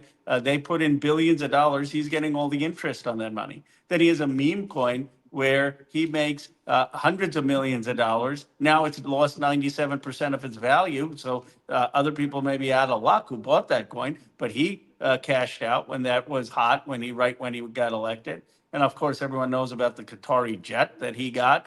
But the problem is not just that he's making money and lining his pockets instead of making money for ordinary Americans, which is his job, to put money in people's pockets. He's putting it in his own pockets. The problem is it's also impacting his decisions. He's giving UAE a waiver to get advanced chips. He's giving Qatari defense sales. He is giving other people pardons based on what they're paying him. I mean, it's just a transactional White House, a pay to play, the most corrupt administration in American history. We've never seen anything like it.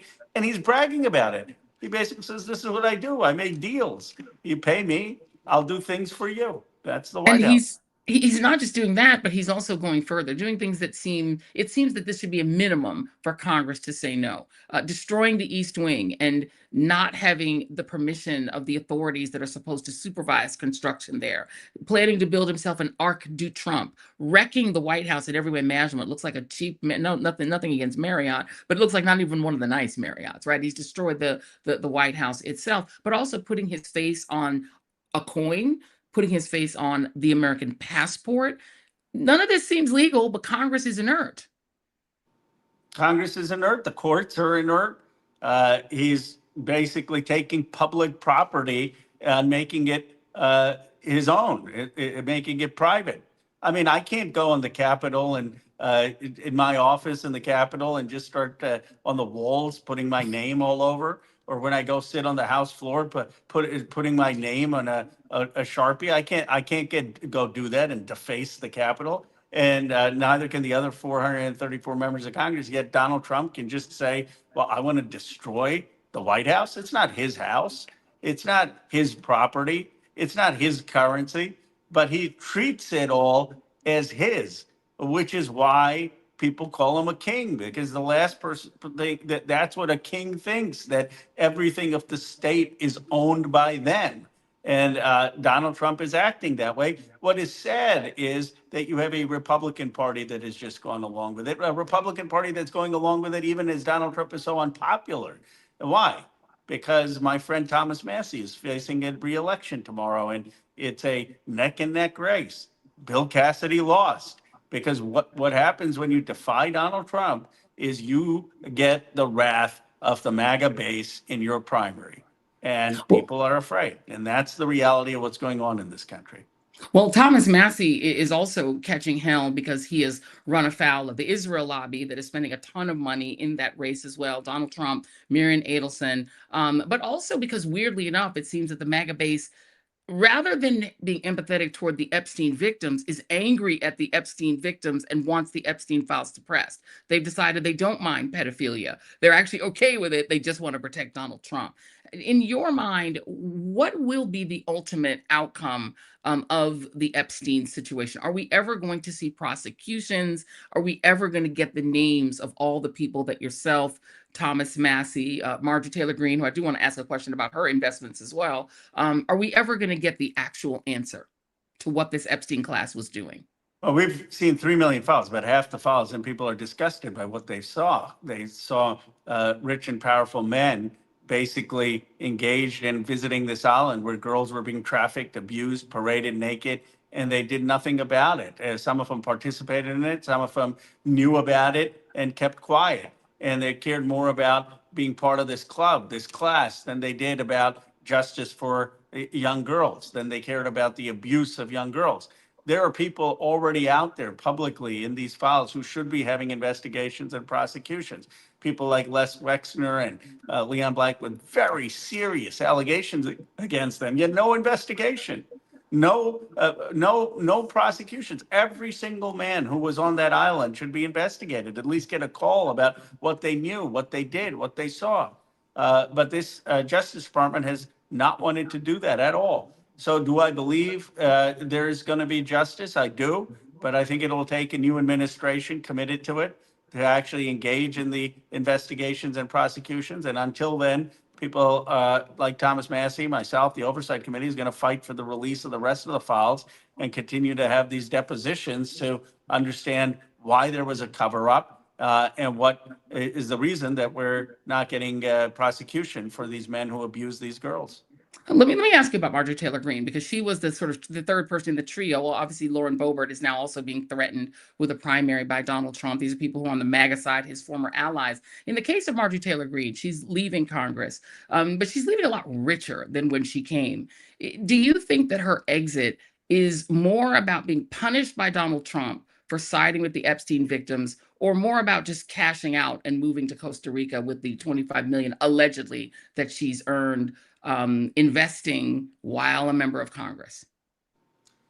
Well, my understanding, I don't know all the facts, but my understanding is she had a business coming into Congress, and I don't know whether the appreciation was beyond the market or not. I don't want to speculate. I do think that there needs to be a ban on stock trading. But look, Marjorie Taylor Greene has said things that are deeply hurtful, that are deeply offensive, especially as we see the Supreme Court engaged in the fastest rollback of Black political rights since Rutherford Hayes ended Reconstruction in 1877. I mean, she has said things that have not recognized the equality of rights of people of color, of Black individuals, of people of different backgrounds. And we can't minimize that. But on the Epstein issue, she showed courage. I mean, I do believe that that is the reason she's not in Congress. She would have faced a primary, and she knew that she probably wouldn't prevail, and she was getting death threats. Those are real things. And so, in my view, we have to separate an ideology that it needs to be called out from an act she took, which was, in my view, sincere in standing up for the survivors. Let me ask you about this issue that we started off the show with tonight, because I keep telling folks it is one story. The story about the suppression, as you just mentioned, of Black voting rights in the South, and the story of the looting of the United States, the looting of the Treasury, Donald Trump attempting to create reparations for January 6th insurrectionists and a slush fund for himself. It's the same story. Because if there was a Congress that was willing to investigate it, or stop him, or cut the money off, or say we're going to defund the Treasury Department, you can't have a budget if you're going to send it to Trump, he couldn't do it, right? And they want to stop the House and the Senate from flipping to the Democratic Party, because if there's one thing Democrats are good at, it's hearings, and they're terrified of the hearings and the investigations. I think is that fair? Do you believe that that's the case? I do believe that's the case. And this sad cruelty of this moment in our country, where we're providing reparations to the people who stormed the Capitol to elect Donald Trump when he had lost the election, instead of reparations to the descendants of those who were enslaved or faced Jim Crow. I mean, that's a summation of the historical injustice that so many have faced in America. But look, I think this is a wake-up call for the need for economic power in the Black community. The first Reconstruction was about the abolition of slavery and expansion of political rights. Second Reconstruction was about civil and political rights. But the third Reconstruction, in my view, must be about economic power, because what it shows is that if you do not have economic power, those rights are taken away, because they're not just based on principle, they're based on the exercise of power. And Donald Trump is showing what happens when you have the exercise of power that we aren't able to stop, and that the Black South hasn't been able to stop. So yes, we need, of course, protests, and we need the Voting Rights Act, and we need the court expanded from 9 to 13, and we need term limits. But what we really need is economic power. Do I think that they would have messed with the Black South if they had Jeff Bezos-like figures there? I don't. I think that they are able to exploit racial oppression because of a lack of economic power. That is really interesting and wise, I think, a way to look at it. Absolutely, you're absolutely right. And we need to increase the, the benefits of the potential benefits of the economy for everyone. And they don't care about that. They just want a few rich people and everybody else to be broke. The last question I want to ask you before we let you go is about this question of coalitions. You formed one of the most interesting coalitions, I think, that we've seen in modern politics, yourself and Thomas Massie and Marjorie Taylor Greene, on this Epstein issue. And it just shows that saying there are no permanent friends, no permanent allies, no permanent enemies, it's really permanent interests, right? If you have an interest, you can ally with some strange bedfellows to get it. Now, I'm not a huge fan of Thomas Massie's attitude on guns. I'm not a huge fan of the fact that Kyle Rittenhouse has endorsed him, which is really gross to me and weird. But I hope he wins because if he wins, it shows, right, that there's a Massie Republican that in theory could get rid of a whole bunch of other Republicans, because I'm interested in seeing every Republican in the state level and the federal level who voted to gerrymander these maps taken out of office. And in some of those districts, that's going to mean a different Republican runs against them, or that a third party, a Working Families Party or some other party, runs in those races to make that a 3-person race. Like, there's all these different strategies.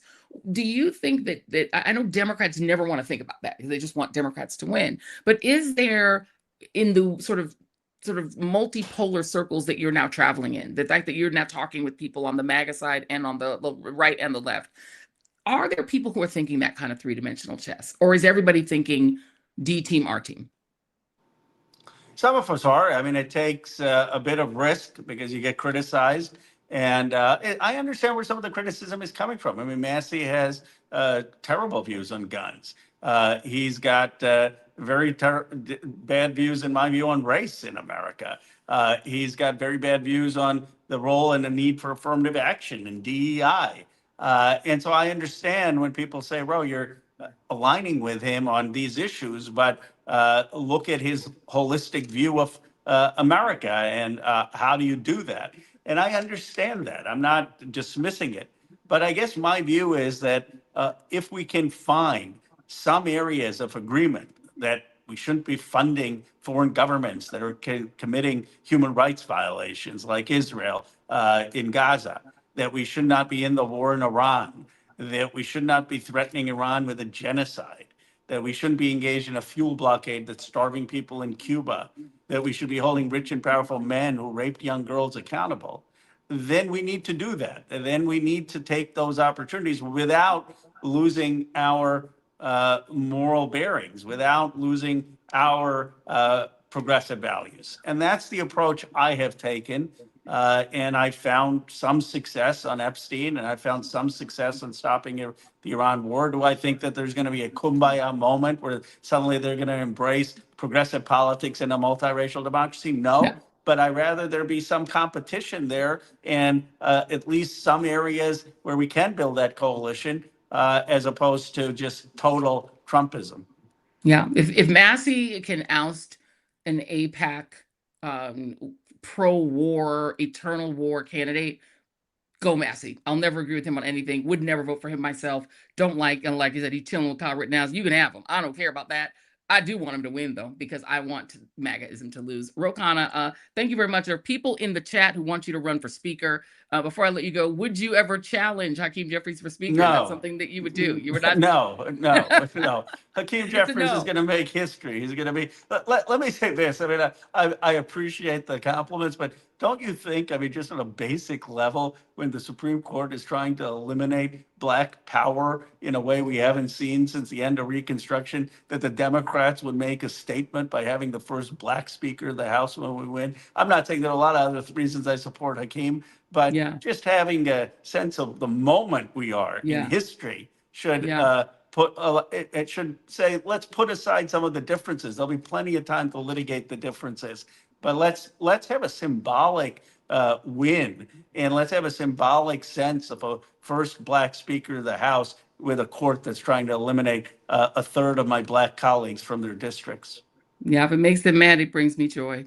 For Congressman Ro Khanna, keep fighting the good fight, man. Thank you very much. I'm gonna Thank you. Appreciate you. So I can text you next time. Thank you, sir. Appreciate you. Thank you. Thank you very much. Look, I like the way he thinks. He is pragmatic. And I, as a pragmatic person that is down for some strategery, even if it means not always rolling with the D's, I'm willing to do that because we have to win. More importantly than anything else, we have to win. Let's bring in our next amazing guest. Our friend Bishop William Barber is here to talk about all of these things that we are dealing with in this moment. But before, do I have Bishop here? Because I want to play something for you, Bishop. How are you? Oh, I don't think we have him yet. Before we bring Bishop on, I want to play this for you all. So over the weekend, there was this federally funded prayer event on the National Mall. And this was funded by your tax dollars. And at this event, a MAGA radio host named Eric Metaxas gave a speech that I think for some people was beyond parody. And I just want to play it for you now. This is D1, Jason. It's hard to believe that it would take 2 centuries for the Lord to raise up a great man to bring that ballroom finally to stand where it needs to stand. It's extraordinary. We only had to wait 200 years. That is beyond parody. This person said that God raised up Donald Trump to build a ballroom. I want to also note that this is a person that has claimed that Islam is evil and not a religion. And you wonder why there was a mosque shot up in San Diego. People like this talking, saying that Islam is incompatible with American values. He's dismissed Pope Leo's words, saying that we should strive for peace and not war as, quote, pious blather and Marxist garbage. He's called Pope Leo's papacy leftist corruption infiltrating the church. And I know Bishop Barber is here, but going to be audio only. Is that what you're telling me? Absolutely. So I believe we have Bishop Barber, and he's going to just be on audio because we have issues with his video. Bishop Barber, can you hear me? I don't think so. And I don't hear you, Jason. And I don't hear you either. Oh, there we go. Bishop Barber has entered the studio. Let's go ahead and let's listen to Bishop Barber if he can hear me. Can you hear me, Bishop Barber? Live. This is the live and the live. This is the live part of live streaming. There we go. Hey, Bishop. I hear you. Yeah, live programming. Live, and listen, this is the way we do in new media. We just let it all hang out. We let everybody see behind the scenes or hear behind the scenes, but we can hear you, and that is all we need. You're getting lots of love in the chat. I want to first let you chime in on this person named Eric Metaxas, who said that God spent 2 centuries waiting to raise up Donald Trump to build a ballroom. Your thoughts?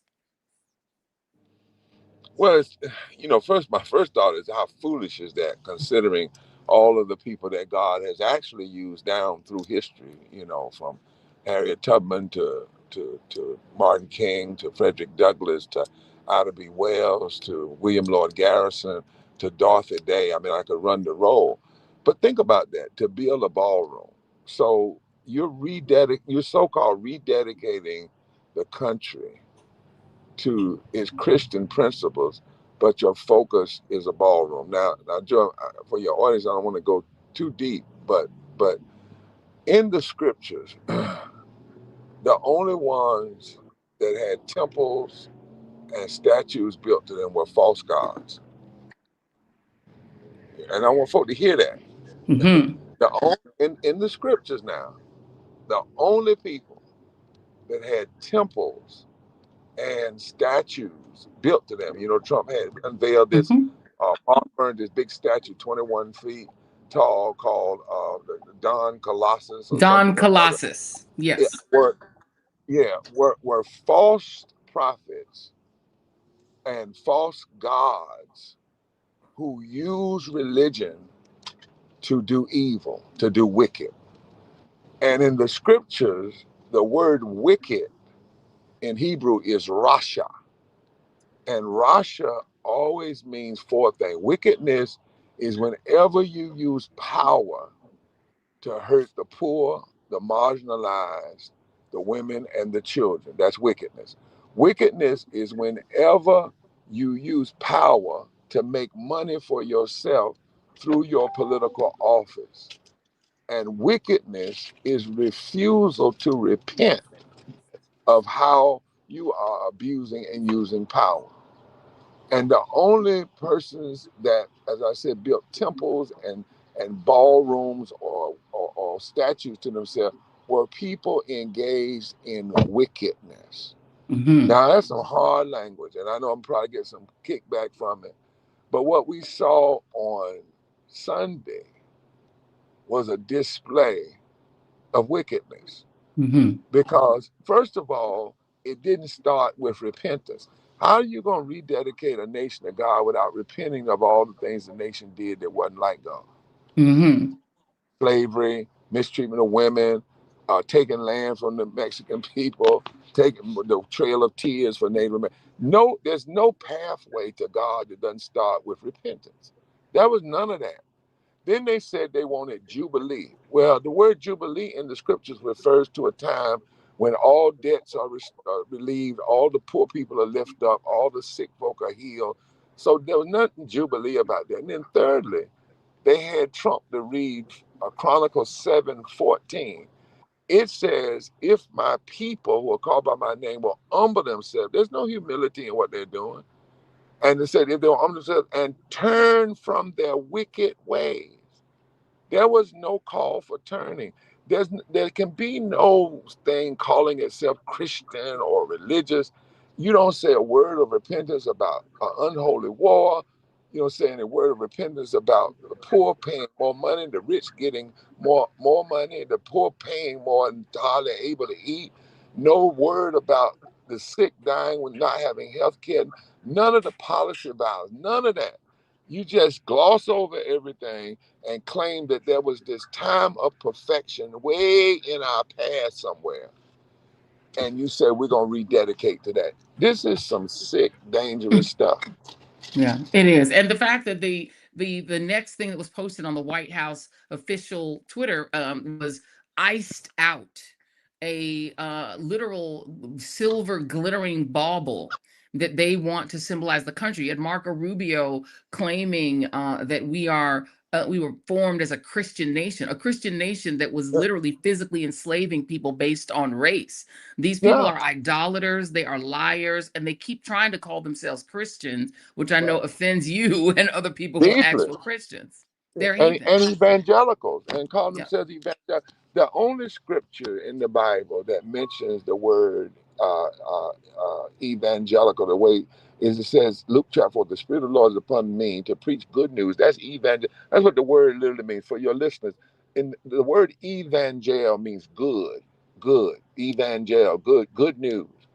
And the only good news in a society where there's oppression is good news to the poor. In other words, relieving the poor of their poverty, healing to the brokenhearted, recovery of sight. The Day of Jubilee is welcoming and accepting people and strangers and immigrants, not pushing them away.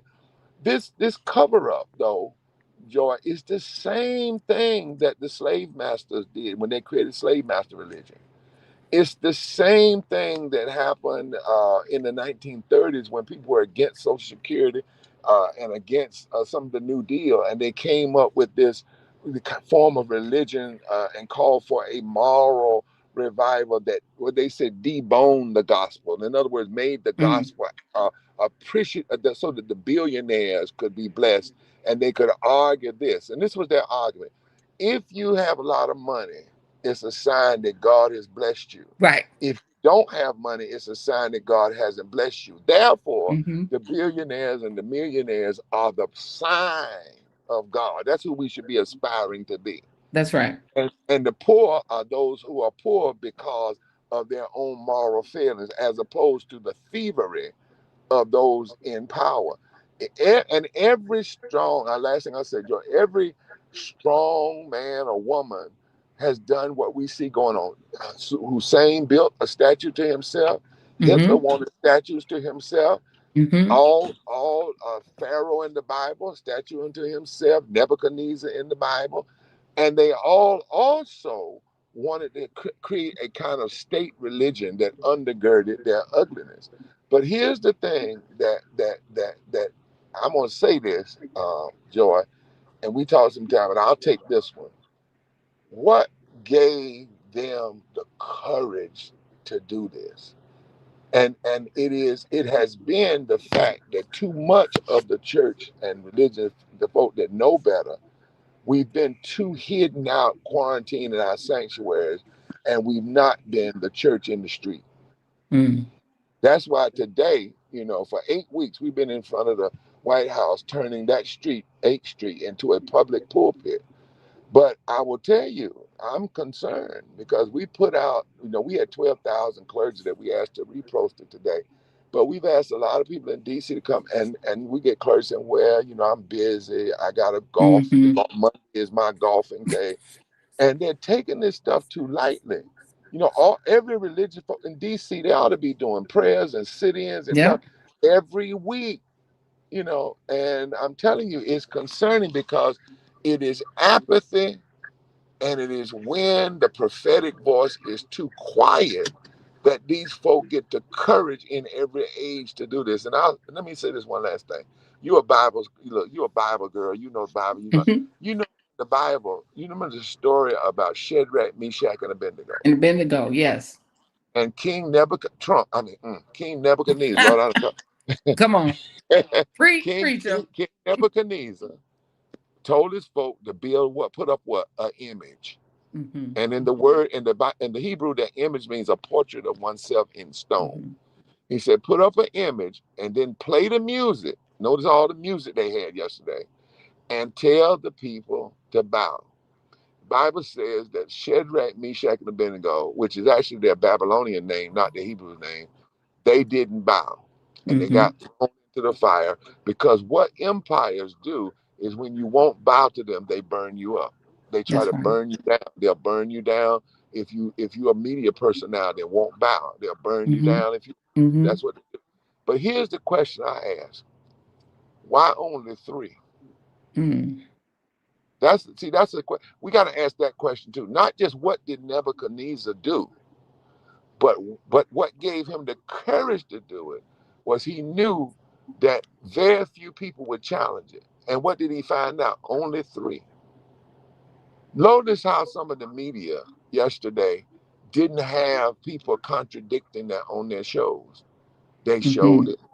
Yeah. They ran it. They called it Christian just because a certain cardinal was there. They acted like it was fine. There was nothing wrong with it. They were a little critical, but not. They were critical more about being separated in church. They not about the fact that these folk are covering up political violence. That's right. The Nebuchadnezzars or Trumps or whoever, what gives them the courage is when they get a sense that the culture is so apathetic and so accommodating that they will allow it to go on. See, that's the question. And as you say, and the question really does beg, why would only 3 people stand up against Nebuchadnezzar? And now, why are so few people willing to stand up to these people? Because and the fact is, they're openly stealing, they're openly killing. If you think of Pretty and Good in Minneapolis, they're openly covetous. If you think of their partnership with the covetous settlers that are stealing land in Palestine, and these people covet the votes of Black people. They covet the seats of Black elected officials. They're covetous. They're doing they are literally breaking every one of the 10 commandments every day. They're bearing false witness constantly. I mean, we're looking at this situation in San Diego, where the Islamic Center was shot up by 2 teenagers. Now getting some updated reporting from Axios that the center had received multiple threats of violence before today's deadly shooting. And these same people who call themselves Christian are bearing false witness against the cousin religion of Islam. So these people are doing everything sinful, and yet their base calls itself Christian. They believe they're holier than you, Bishop, and me, and all of us.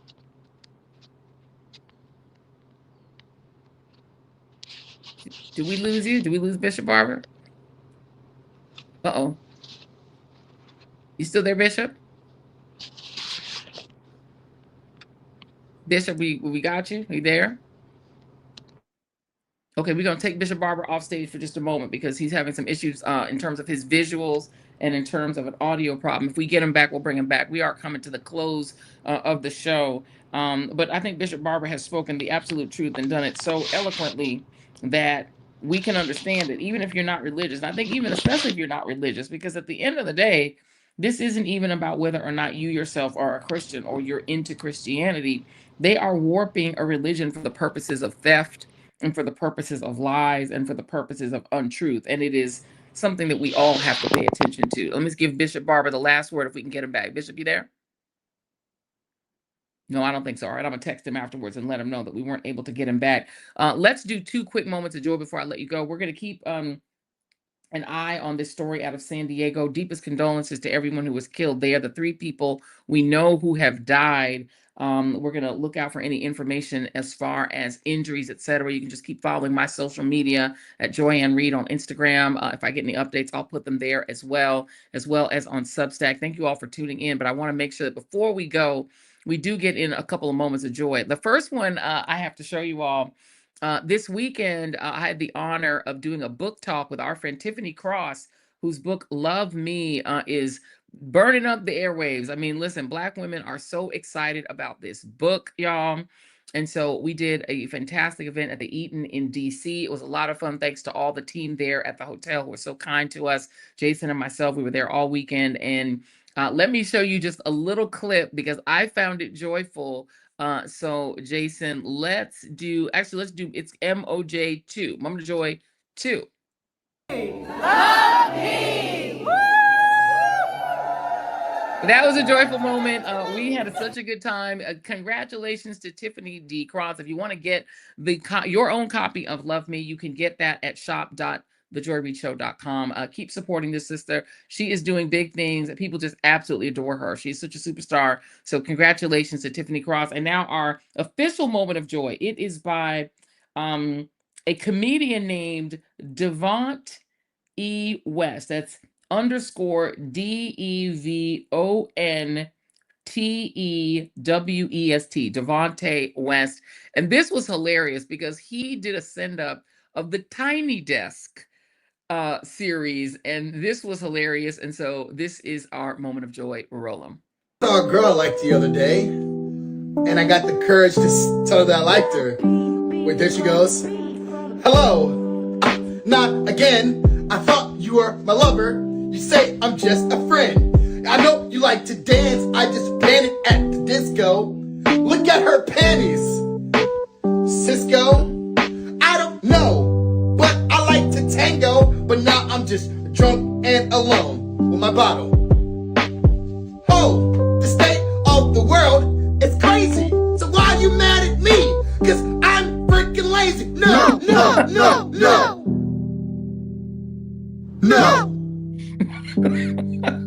I'm a people pleaser, but today I say no. Thanks for coming to my show. I'm a lover, fighter, hate you, you're a liar. It's just me, again, your friend, your lover, your boyfriend, maybe in the next lifetime. See you again. I see you next lifetime. Yeah, I see you again. I bid you Badu. Badu. I bid you Badu. Devonte E. West. Very hilarious.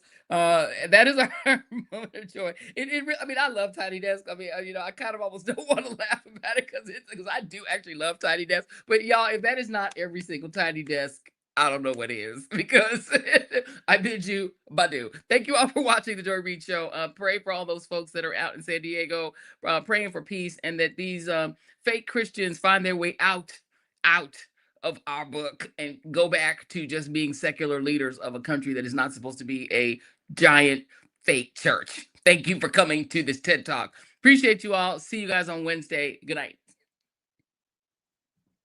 Getting back to the basics, grassroots level. Let me dig a little deeper with the shovel. Plenty can't tell the forest from the trees, and I'm hard to detect, like a black hole in the dark. Injustice anywhere, it's a threat to justice everywhere. Let me make this clear, I got a bone to pick, and I'll never fear the threat of poverty. They don't want to talk about it, they rather party, so I'm a real talk about it, for sure.